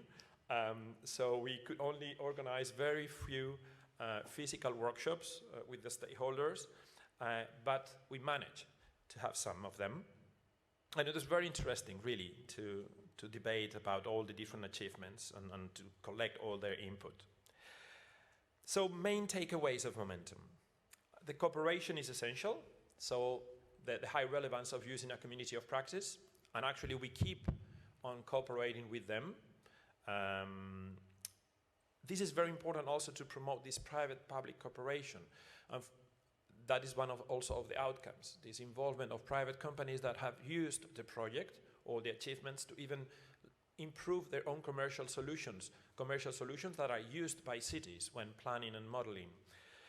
It's a very fast and dynamic world, so every single day you have new stakeholders, new actors, and some others disappear, so you need to be ready. And that is an additional difficulty for cities, which we tend to run slower than the market many times, and we need also to go through very lengthy procurement processes, and yeah, so it takes time for us to get adapted. The modeling efforts have to deal not only with the use, but more importantly with the impact. I mean, there is no point in knowing that I have 1,000 bike-sharing users per day if I don't know what's the impact of those 1,000 users in using that bike-sharing system. So the local context matters a lot. It depends a lot. So you can't replicate a solution in one place or from one place to another. You need to deep into that. And needs this kind of flexible tools to adapt to this changeable scenario. All the cities agreed that the tools were very useful under Momentum, no matter if we're talking about the methodologies, the assessments, the algorithms, the approaches, because it is true that this decision support tool might be like the main visible outcome, but there is a lot of behind, a lot of analysis and assessments on the data. However, there is still room for improvement. The tool is not perfect. For instance, we were thinking of, okay, if getting to a longer impact of the solutions, how can we include other parameters such as operational costs, for instance, to have a more fine-tuning outcome of the application of the tool, or how to reflect externalities, for instance, environmental costs. I mentioned previously this trust. So sharing data is essential, the trust environment with shared mobility operators especially, but also the quality of the data. So if you don't have fine data, you probably will not get fine results after applying different methodologies or modeling tools. Then the need to upgrade ourselves, so our own skills. And at this point, it could be no matter if they're in-house, of course, we would really like to be upgraded always at city administrations, but we could also rely or depend on external agents, and this fundamental cooperation with industry. So especially the cooperation we have had with AMSUM, it's been really interesting because they've been going by hand with us in an on-fly evolution of their tool to reflect, for instance, how to model these bike-sharing services in Madrid. All the details are included within the deliverable, which is publicly available on the website, so you can take a look if you wish.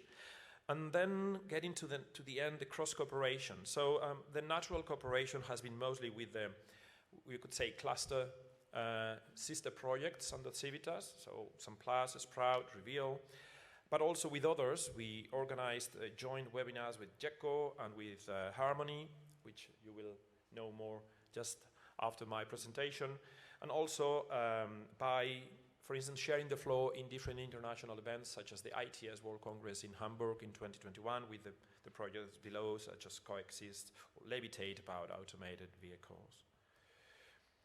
Oops, and last but not least, our legacy, perhaps.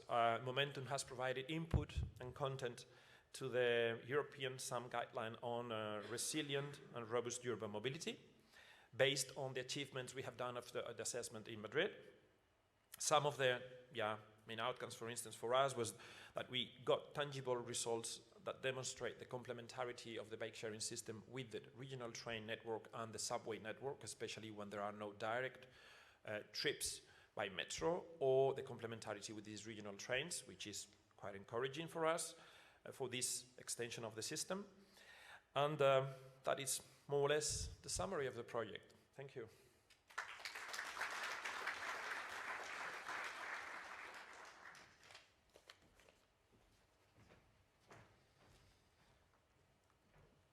Thank you, Sergio. I think it was also very good to see that Momentum really looked into this very challenging environment and how to model and understand behavior of people when they are using shared mobility, but also demand responsive transport. And also, we really take note of the tool that you have developed. We actually look at these 3 levels, and what I like is really this step approach from the preliminary analysis on what you want to do, looking more in depth in terms of extensive analysis, and then the transport planning itself. One question, is it for the gentleman here? We're going to take one question here. Yes, please. You can present yourself. Oh, yes. Yeah. Marco Tella from Extremion, Human-Centric Digital Technologies. So, very interesting presentation indeed. Actually, data are the new gold, so that's a fact. And most of the companies that are offering transportation system, they are really making money on the data, and I can expect that you have difficulties to ask them the data. But now I want to put it on the, so very, very interesting to have that you made a platform for this and how to share the data between the different players. But now I want to put it from the user point of view. What did you think what the user wants for what concern transportation in cities? So did you involve the users to understand what their needs?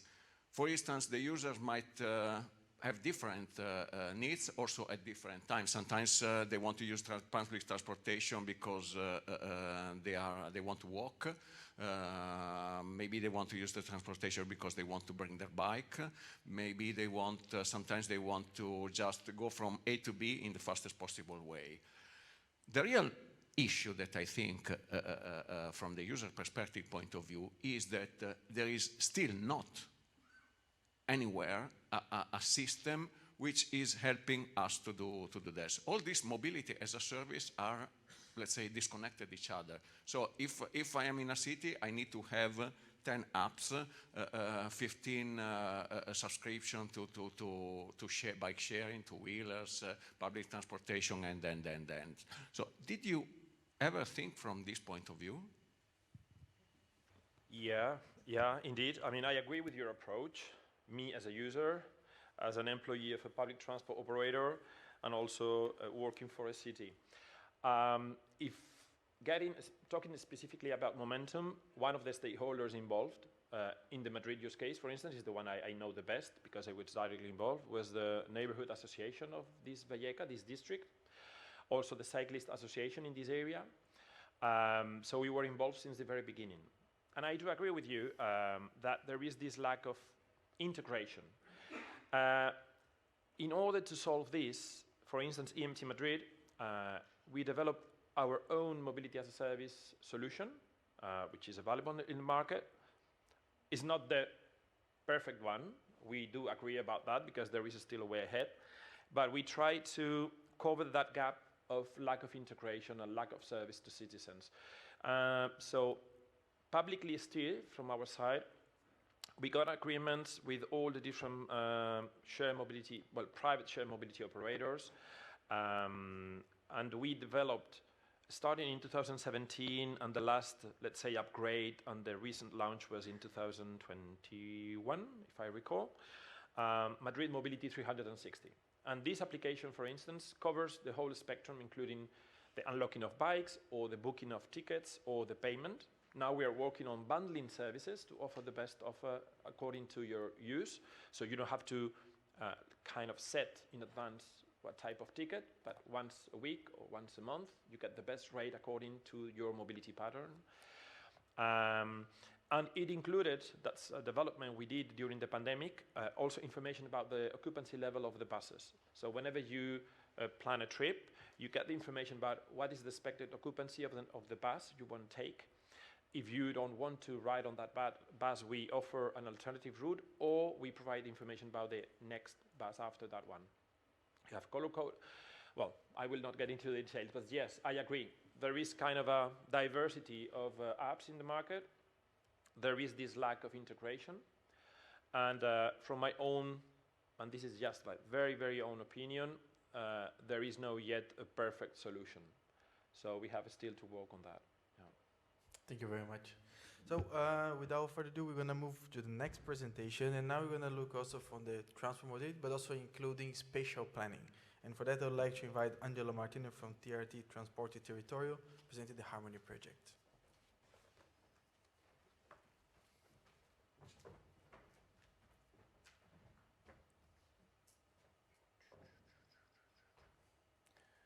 So good morning to everybody. My name is Angelo Martino. I'm one of the partners of the project. The Harmony project was led by the University College of London. And I'm here to present the main topic of this project. There is a very long name just to get the acronym Harmony. So I go to the next slide, which is more synthetic on the project objective and outcome. So the project started in June 2019. So we also shared with the other colleagues here the burden of the period of the pandemic, which created some problems in the pilots that we had planned, and also in the exchange between the expert of the partners. So the project was a bit extended until February. So this is the last month of the project. So which was the objective? Is to develop a set of tools, planning and modeling tools for local authorities, for metropolitan area authorities, and in order to help these local authorities to deal with the sustainable, to the transition to the sustainable mobility. And this, the objective was fulfilled in the sense that we managed to, after almost 4 years of hard work of our team, to create a Harmony model suite. So there is a tool which is, which I'll tell you a bit more later, which is the final outcome. It's integrated tool. It's software agnostic, so this can be used with different plugging in also different other commercial softwares. And this has also been tested. We have, like all projects in this area, we had some cities as partners. So we tested this tool in Rotterdam, in Oxfordshire, in Turin, in Athens, and we also had other two small cities, Trikala, and Katowice in Greece and in Poland, that supported with some local tests. So the project, why this new planning tool? The idea is that in a context of emerging of new technologies, of new modeling, like we have seen in the presentation before, and also in the discussion we had in the other presentations, the emerging of this shared mobility, or in perspective, drones, autonomous vehicles. So the idea is to have a planning, modeling tool that could help cities in dealing with this new technologies and this new modeling. And you will see here, you know very well, this is the usual SUMP plan. And in the SUMP planning, you need to take into consideration strategic choices. So our idea is that in the project was that we need to have tools that can combine the long-term perspective or the strategic view with also the tactic one and the operational one. So the ambition of our tool is to work at these different scales. So to work from the land use models to look at how the dynamic of the land use development interact with the transport, and this is a long-term issue, together with the planning and the modeling of the day-to-day mobility of persons, so the tactic level of the planning, and also the operational part, so how to model the specific movements of the different transport means on the network. So you will see here this scheme with the strategic simulator, the tactical simulator, the operational simulator. And so the effort of this Harmony model suite is to combine these different levels. And in the next slide, you see, when I talk about strategic, I mean something that works on the long-term level. So we have a regional economic model, demographic model, land use model. So we have the spatial development of the city, the spatial development of residential areas, and as well as commercial areas or economic productive areas. And how this influence the model choice and the mobility choices in general. And this is combined then with the tactical level of the model. Here we have a passenger and freight modeling, which is based on the activity-based approach. This is something that is on the state-of-the-art modeling approach. And this is look at the midterm, if we can say, the modeling of movements, of choices on a day-to-day level. And then we have the operational, which looks at the impact on the transport network, so how to manage the junctions and the transport network, and how to look at also the new mobility services moving on the network. And all of this has been combined into this model suite, where we have around 22 different models that have been developed by the partners. And this is the interesting component is that each user of this Harmony model suite can select which of the tools they are interested to use. Or you don't need to do this from the top down to the bottom. So you can select which is the area of your interest, which are the tools that you want to run, and also you can include and combine existing models, because many local administration, they already have their own models, and the idea is to complement this with this adds-on that we can provide. And of course, the model provides KPIs, and this is an example, for example, of how to it's the dashboard, how to set up the activity-based model, so which are the choices that you can play with. And this is another example of visualization of KPIs. We have, for example, the demographic development of the total jobs, how this grow through the years. This is REM means, for example, Regional Economic Model, or Jobs Accessibility by the LUTI. LUTI stands for Land Use and Transport Interaction, and the same is also House Accessibility by Car. But also from the activity-based model, you can have trips per activity, per hour of the day, model split, all these parameters. All these are presented KPI interface. Of course, there are many others. I told you at the beginning that we tested this in different pilot cities in the project. We had Turin, Oxford, Rotterdam, and so in Athens. These are the 4 cities where we did our tests.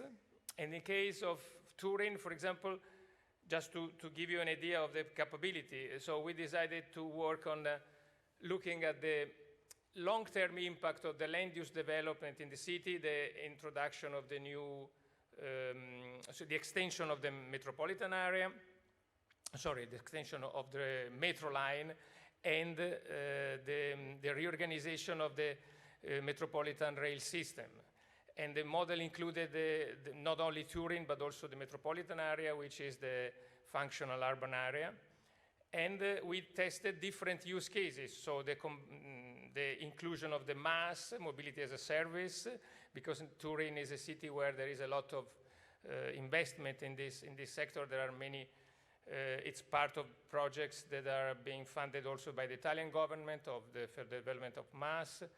We tested the impact of scenarios with remote working, also with the urban vehicle access regulation, following the recommendation of the REVEAL project, and also combining these things and looking at the impact in the long term, in the medium term, and at the operational level. And this is, of course, we cannot go into this detail, but just to give you an idea, for example, of the different models that were used in this, that were activated in the strategic component for this Turin application. A regional economic model, a demographic forecasting model, a LUTI model, so land use and transport, and also then a vehicle stock model to look at how vehicle fleet in the city develops through the year, and also this synthetic population model. And the tactical level, we had another set of model and then another set for the operational one. So you can see that the number of tools increase in this application that span from the long term to the very short one. And just to go to the outcomes, this mobility, the model suite of the Harmony was applied, as I said, in the city of Rotterdam. Rotterdam was mainly focused on freight demand, freight modeling, urban distribution of freight.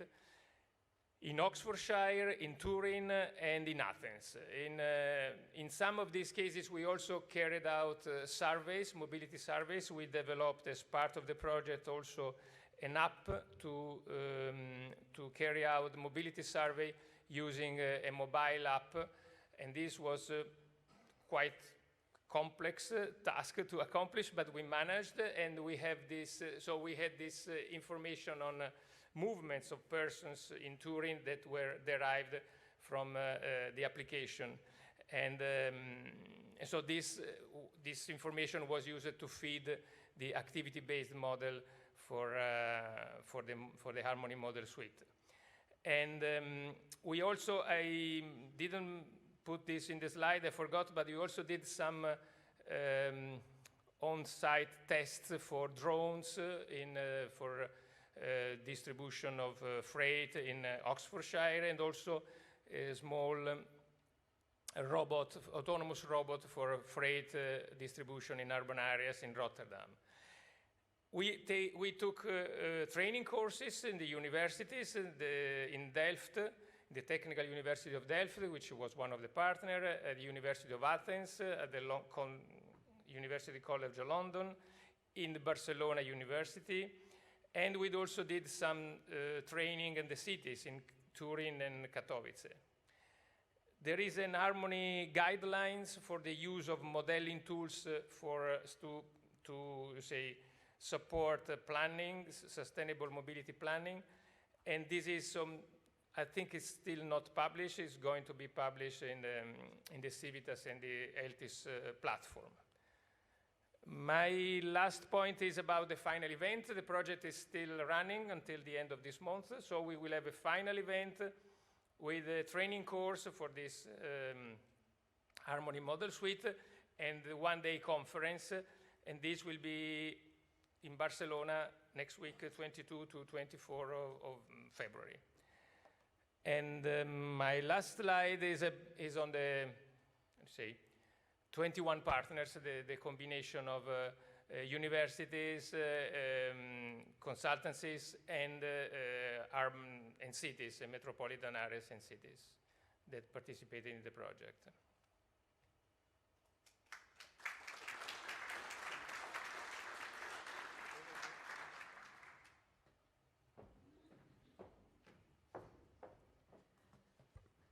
Thank you, Angelo. Great presentation. I'll be taking over from Thiago. He's been working hard throughout the session for the final part of this session, where we will continue with the Q&A, but also have a chat with our excellent speakers on the different projects they've been working on. Let's kick off by taking questions specifically for the last presentation for Harmony. Any questions for Angelo?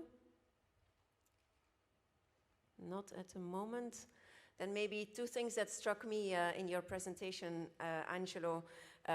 You mentioned the integration of transport planning with land use planning, with spatial planning, and of course, this is indeed something that is really important. Would you agree with me if I say that in the coming years and in dealing with the challenges that we are all very familiar with, one of the big game changers is maybe not going to be so much technology oriented, but is going to be the massive reallocation of space in tackling transport challenges? Yes. I think that this issue of the space is really important, because many of the new mobility services or the technology developments can suggest different residential choices, for example. We have seen already with for what happened simply with the COVID pandemic and the development of home working and the availability of different systems to work from home and make it much more easier than it was a few years ago.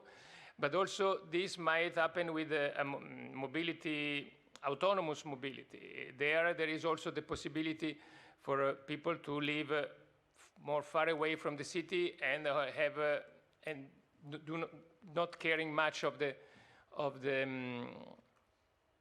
transport or the commuting, because this could be done with autonomous vehicle, leaving free time for doing other things, or offering possibility to move also from people that cannot drive by themselves. So the risk of urban sprawl growing much more for this.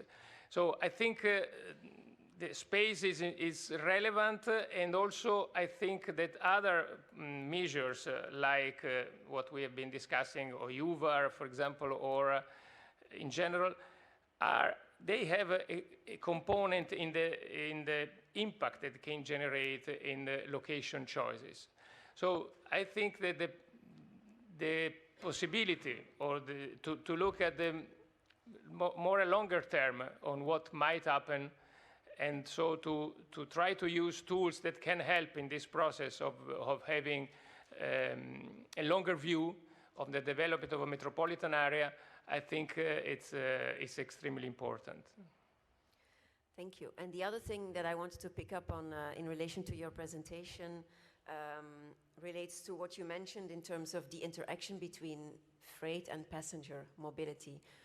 We've been focusing a lot on passenger mobility, but how do you see that interaction? We've been talking for many years about the need to also look at them in an integrated way, but what is Harmony suggesting or recommending in that field in particular? Yes, the freight modeling is, urban freight modeling is also something very important, and we have been studying this especially with the Rotterdam application. And this is again a sector which is, let's say, affected a lot by the different choices. Some of these choices have been again accelerated by the pandemic, and I'm talking about the online shopping, for example, and you have this vision in Brussels, like many other cities in Europe. We have a lot of these vans and trucks distributing freight, and this is changing a lot the paradigm of the freight distribution.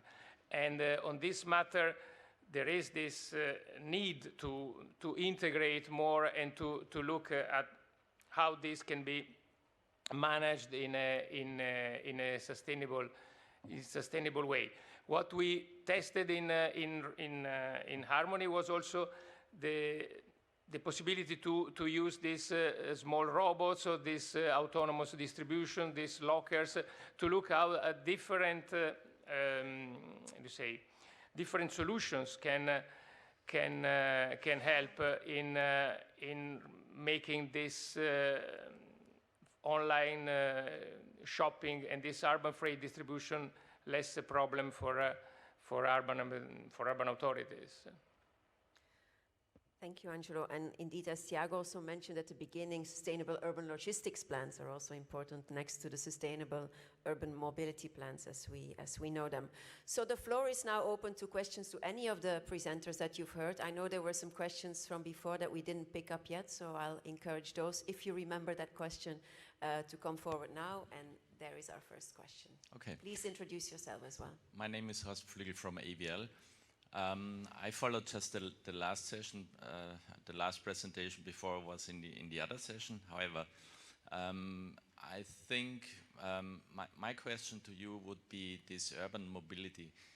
And the question for me is, where are the business models actually? So where does the industry earn money? Because everything what you want, this is what from my experience, everything what you want to drive forward, somebody has to earn money out of it. Otherwise it won't happen. Otherwise it's just a vision, yeah? So you need some business model. I don't know if you have already elaborated somehow on that or not. So this would be my understanding. Who earns the money? Is there some, and who drives then this change that you're that you want to do there? Is this by the OEMs? Are there, I don't know, what have you thought about that? So this would be my question. Angelo, any views? What about the money? But yes, in the case of our project, the objective was to build a tool to empower local authorities and metropolitan authorities, regional authorities, urban authorities. So our main focus is to look at the policymaker and help them with a tool to do better choices for their city. So from this point of view, the issue was more, so the objective was much more in this direction, in the direction of local authorities.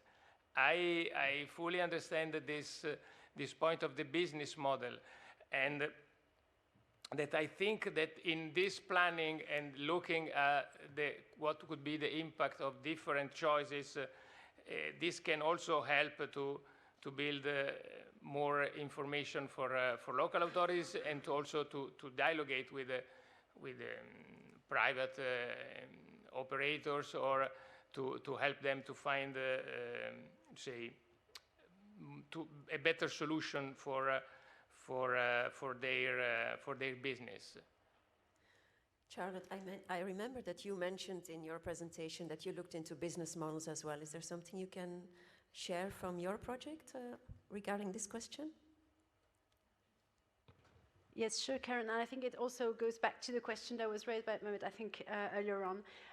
Just before that, just to come back just a little bit to the discussion we had just before, and the questions that were asked to Juliette about reveal and using the word regulation.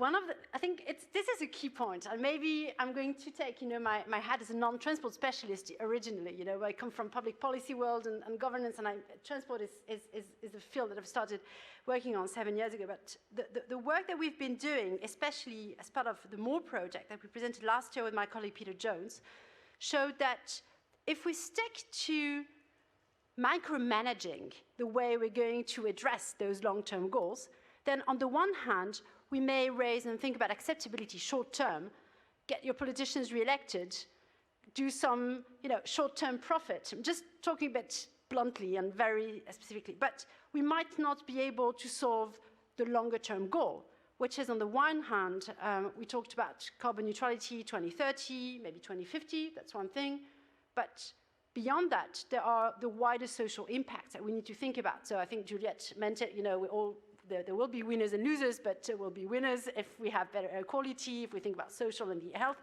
environment, and so on, and accessibility and social impact. So in a sense, I think we need to think on the one hand about those discussions about how we're going to macromanage the process. And unfortunately, this is something that is always pushed down towards local municipalities, local authorities from the European level, from the national level, and they deal and think about this. But if we shift a little bit the way we think about it, and this is what we try to do in SUMP-PLUS, is try to link, on the one hand, the micromanaging of the process together with the long-term vision. How to make sure that at the local level, politicians, technicians, policymakers, citizens are responsible for balancing the micromanagement and the short-term objectives together with the long-term visions. And this is why in SUMP-PLUS we strongly believe they should not be disconnected to one another. So yes, to come back to the gentleman's point, it is only a vision. But on the other hand, if we don't have this long-term vision, then we're only micromanaging the process and not really thinking about how to deploy those technologies, not just in the hip and happy and very core urban areas, but we need to think about how to deploy them in other areas in the cities. So in terms of business models, and coming back to your question, Karen, sorry, it was a little detour, but I really wanted to make that point because I think this issue about regulation is important, and especially if we draw on this, avoid, shift, and improve framework. We're very good at improving and shifting, but we're not so good about thinking about how to avoid. But so about business models, I guess there are two different ways to think about it. The way we addressed it in SUMP-PLUS was, on the one hand, business model to support innovation, new technologies, how to develop, innovate, and think about those demonstrators. And we had some cities, such as Antwerp, for example, or Lucca, who thought about this more specifically in relationship to logistics and to new services. But there's a second kind of business models that we need to think about, is how to deploy those technologies once they've been tested to the wider area, not just the core urban areas, but the metropolitan one, and I guess it rings together with what Harmony is doing also. And on this aspect, our colleagues Vextos developed a financial tool in order to think about how to develop some specific partnerships, public-private, private-private, public-public, different ways for different types of cities to think on how to deliver on this major goal, which is to deploy those tools on the wider possible area. So I really and strongly invite you to go and take a look at the SUMP-PLUS website, where we put the findings from those financial tools, and to take a look on how to think about those different types of partnerships and business models, again, for deploying this large scale, not just to innovate in the first beginning. Thank you, Charlotte. That was a smart way of bringing in an additional point, almost like a politician, I would say. Any further questions or observations? There, and then we'll come back to you afterwards. Yeah. Hello, thank you for the very good presentations. Actually, I have two questions. One of them was almost all of the projects had very valuable knowledge, generated very valuable knowledge and tools.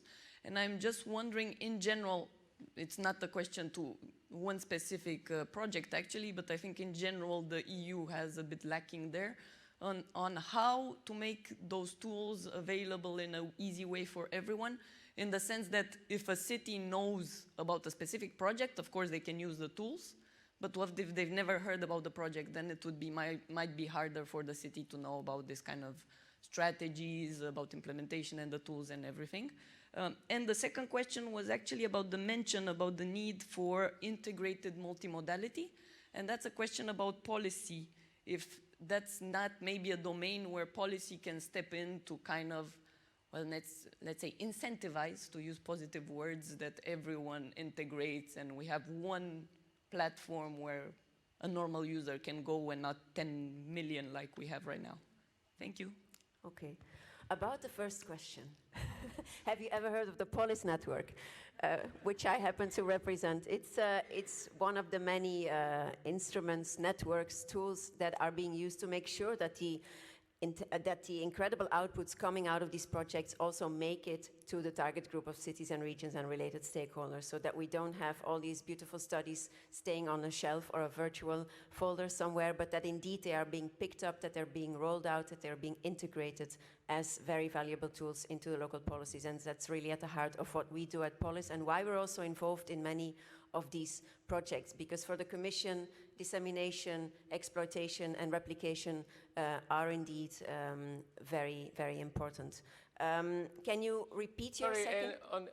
On this point, I would like also to mention the ELTIS portal, which Absolutely. is it's a portal that is it's a project managed by the European Commission to disseminate information, data, tools, etc., and documents, policy notes on urban mobility.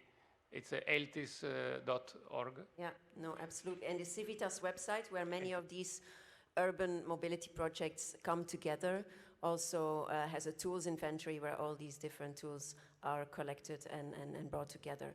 Each of the projects also have their own websites where you find the tools as well. And the final events, such as the one coming up for Sprout and Harmony, of course, are also, again, major milestones for dissemination. I don't know if there's anyone who would like to pick up on that more. I mean, just talk about indeed about what I just mentioned. In terms of the Civitas, I mean, we also in the process, the Commission is really focusing on trying to make the tools easily accessible. And it's true, if you really go there, you have a lot of tools. And in fact, what's coming up, I mean, in the next years is actually that there will be a look at the marketplace approach, where you really try to actually match-make also the tools with the users to understand the problems. And this is something that the Commission is working very hard. And so I really recommend you to look civitas.eu also, where you have, and then, but of course, following the projects, you can always get a lot of insights and also get the context on how to basically use these tools for your needs. Can you repeat your second question? It was about what was mentioned before about the multimodal integration and specifically for the policy-related projects. If there wasn't, I don't know, in-depth study on maybe how policy can support with that multimodal integration so that we have one platform or at least one entry point. It doesn't have to be one platform, but one entry point for user to more easily use the available multimodal. So linked to mobility as a service, which I think, well, Sergio already picked up on it earlier in the discussion, but Angelo Maas was also one of the use cases in Harmony, right? Yes. This is, and the multimodality, of course, is also a component of the models for the activity-based models. And yes, so this is in the tools that we have developed in the Harmony model suite. Multimodality plays a key role. And please, thank you. And there is even, I mean, at the European level, you have the European Expert Group, Urban Mobility Expert Group, and also the Multimodal Expert Group, which are working on that. But when getting into a single entry point, perhaps, how we are dealing with it in Spain, at least, we have the national access point. So the idea is that every stakeholder involved in mobility should report or at least make accessible all this transport data through the national access point in order to ease the rollout of either services to citizens and further services, whoever. I think it's a way. I mean, it's difficult because you have these different levels of administrations. Otherwise, I mean, you can't really force, I guess, to have one single platform. Otherwise, you would have some issues with the competence laws and regulations. So it's really challenging. Charlotte? Yes, actually on this point, and to confirm, this is something that we worked on with the city of Antwerp. So they developed this Smart Ways for Antwerp approach, which is exactly what you described. So it's a common platform, it's a mass. At the beginning, it was a platform that allows to bring together in an easy way to use, all the different mobility services for passenger mobility. This is how it was developed in the first place. Some of the developments that were considered as part of SUMP-PLUS was, on the one hand, to do this in cooperation with adjacent municipalities, so to do this as part of the Vervoerregio, which is the Metropolitan Transport Agency that was created, bringing together more than 30 municipalities around Antwerp, and to think about how to do this without forcing, as Sergio said, but negotiating and seeing what impact could be. And the second way to think about it is to integrate transport for goods also, because in a sense, if we think especially about retail, if we think about logistics and the last mile or first mile for logistics, it was also a great opportunity for Antwerp to include those approaches into more integrated planning. And so I guess integrated transport planning is also another way to move beyond those micromanagement short-term constraints, but also to think in a more wider perspective and to integrate these within one platform in this particular case. And the other side of the coin, beyond the digital integration, we'll need the physical integration on the ground of the different modes as well, of course. There was another question over there. First, the gentleman in the middle, and then we can afterwards. Yes. My name is John von Stamm from FIR at RWTH Aachen. So I have one question actually for Sergio and one for Juliette. I would like to pick up on the platform idea and also on the heterogeneous mobility situation we have right now. So in my opinion, if you look at the user perspective, I would like to have like one face to the customer, because I want to also pick up on the point the gentleman here in the front had. Me, myself, I think I have like 5 apps for e-scooters, 3 for public commuting, and so on and so on. So what is actually missing is a valid operating model. So who should operate this platform? Is it like the public mobility provider? Is it a municipality or city? Is it like a huge mobility service company? Who should do it? So we kind of have to bring the people together and determine which business models fits into this platform. So that would be like one question. I don't know if it was the focus of your research, but have you thought about that?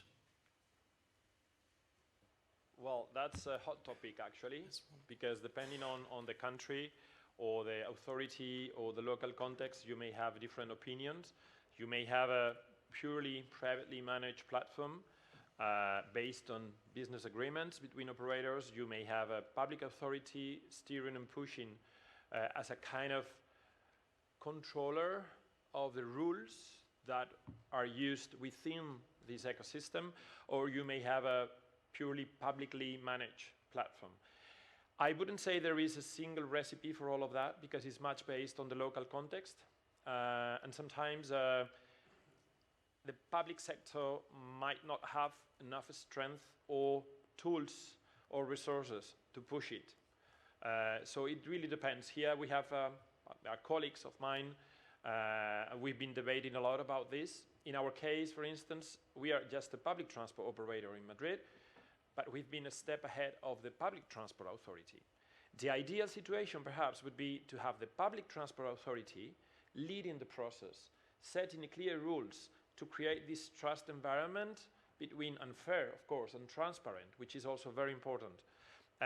So all the different transport operators compete each other, but on a fair ecosystem, let's say.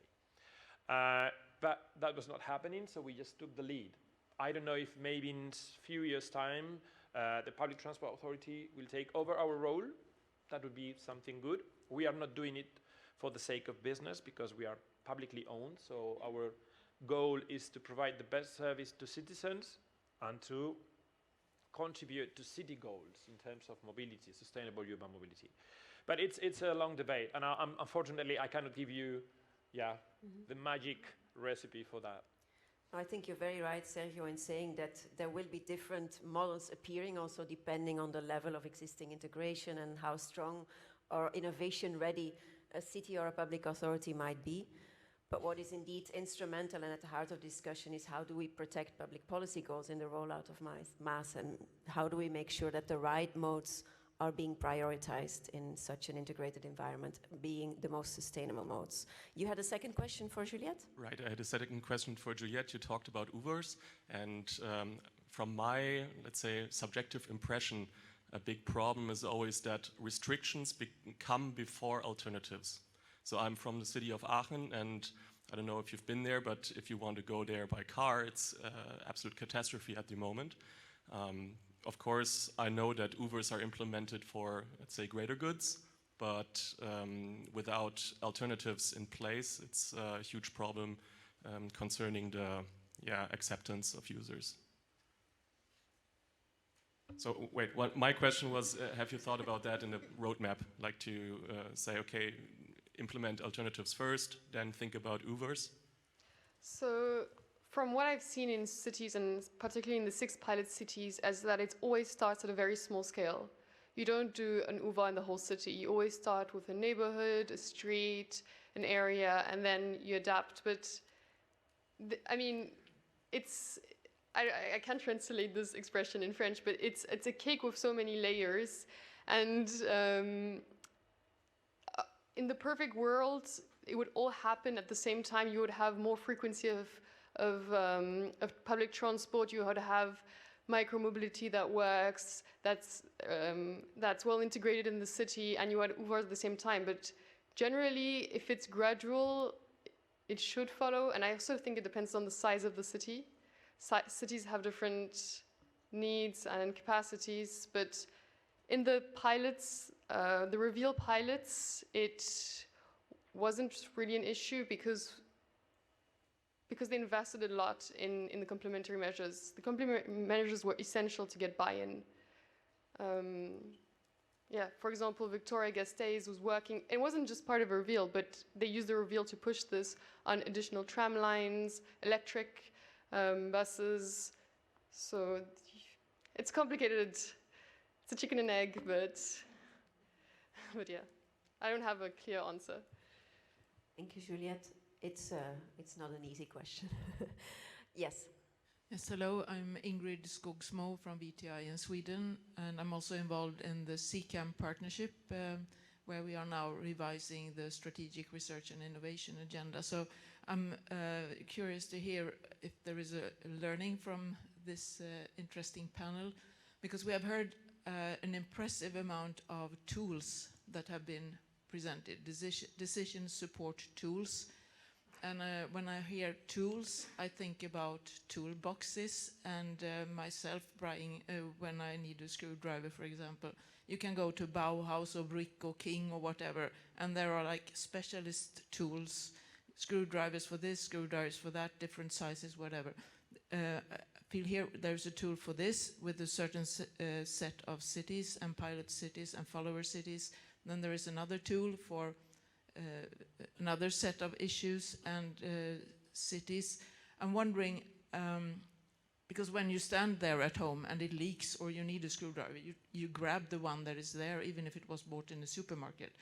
And here I'm wondering, do we have to continue on this quite specialized path, where one tool per set of cities and per set of issues, or is there some kind of universal tool, or how small can we make the toolbox so we really take advantage of a cross-learning? What is the replication between the tools that are being developed?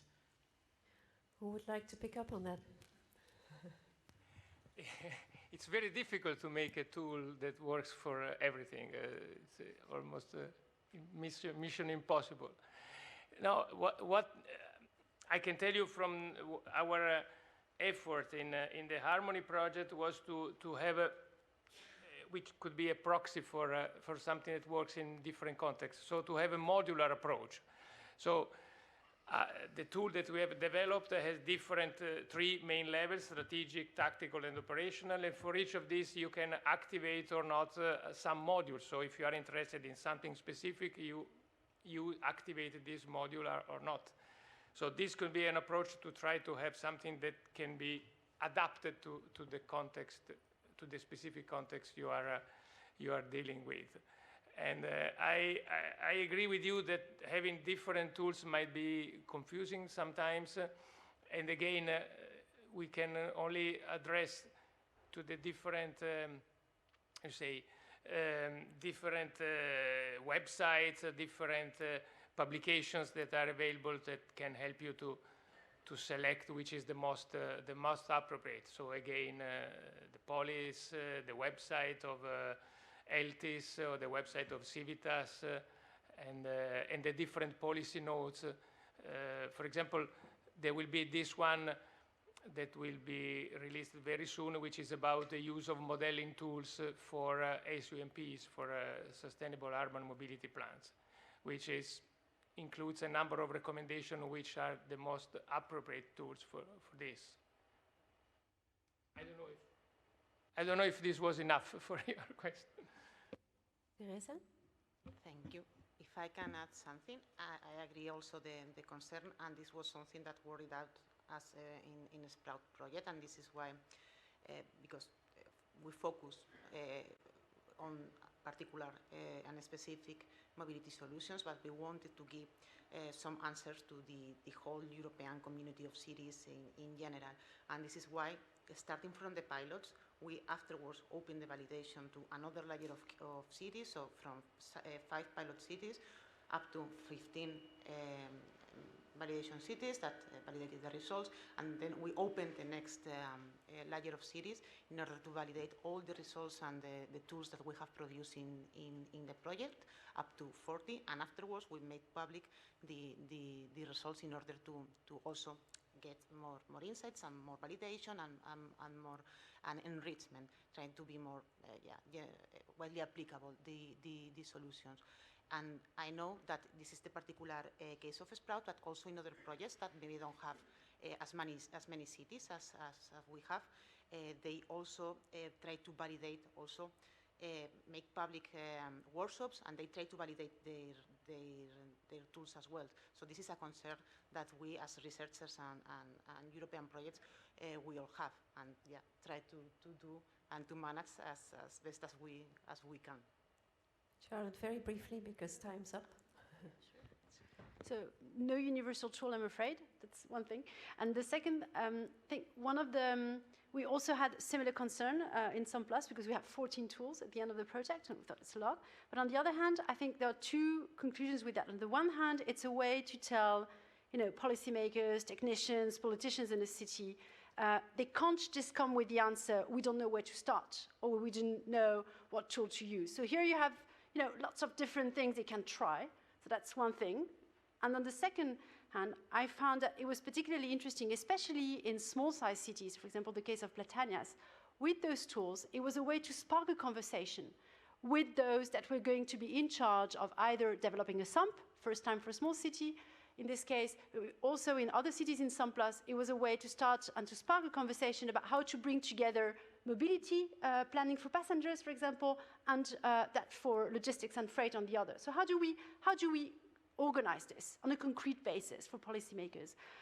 It's also a way to develop evidence, to go back to your politicians and demonstrate with this tool, that you can actually produce some evidence that some things are working, that you're making progress in a specific area, and then maybe think about expanding. So I guess it's the way those tools are being used, and this is one of the reasons also why we thought it wouldn't be enough just to have the tools, but we developed some short trainings, we have some short videos, and we try to work with our partner ity-led, in this case, which also represents a number of local authorities in Europe, in order to think about training courses and ways to reach out to those policymakers across Europe. Thank you, Charlotte. So no silver bullet, no holy grail, no miracle solution, unfortunately. But also the different challenges we need to address are so diverse and are so huge that we, I think, need to really bring all types of tools and approaches together to come to an integrated approach where together different measures and solutions can mutually reinforce each other. Because that's indeed what we are in the middle of, a huge transport transformation.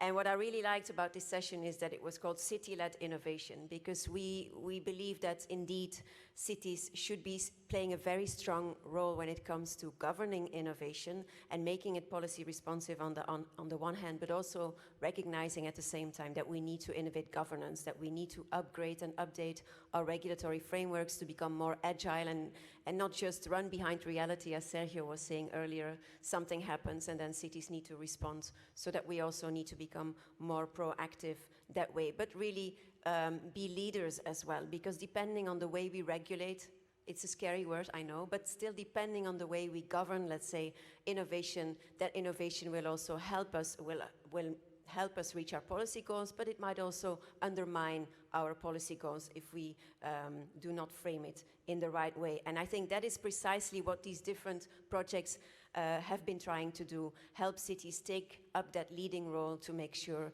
that technologies and innovations can be integrated in a wise way and can reinforce what you are trying to achieve and the challenges you are trying to tackle. Whether it's through sustainable urban mobility plans such as SUMP-PLUS has been further developing, whether it's through innovation readiness and policy packages and creating a legacy for innovation, such as Sprout has been doing, whether it's through very concrete measures, bringing out the sticks, such as Reveal has been done with urban vehicle access regulations, where I think really we need to recognize that only carrots will not get us there, but that we need to finally internalize the external costs of polluting traffic to society. But that requires political leadership and courage. And just to quote two Brussels politicians for that matter, Elke van den Brandt, Minister for Mobility, saying, actually also the sticks are carrots, because ultimately we want to make everybody's life better. We want to protect the health of our citizens. We want to increase the quality of life in our cities. And to quote another Brussels politician, Pascal Smet, in charge of urban planning, sometimes you have to make people happy against their own will. And then momentum, of course, looking at the impact of new mobility services and also building on that wealth of data that is out there to inform policy and move to more evidence-based decision-making. And finally, harmony, space, spatial planning and transport planning, those two worlds need to come together. That's so important. So please, I do invite you to look at this wide, diverse and rich skill set and tool set that has been developed by all these projects. And I thank all the speakers for excellent interventions. Please join me in a final round of applause before I hand over to Thiago again. So some final remarks from you, Thiago.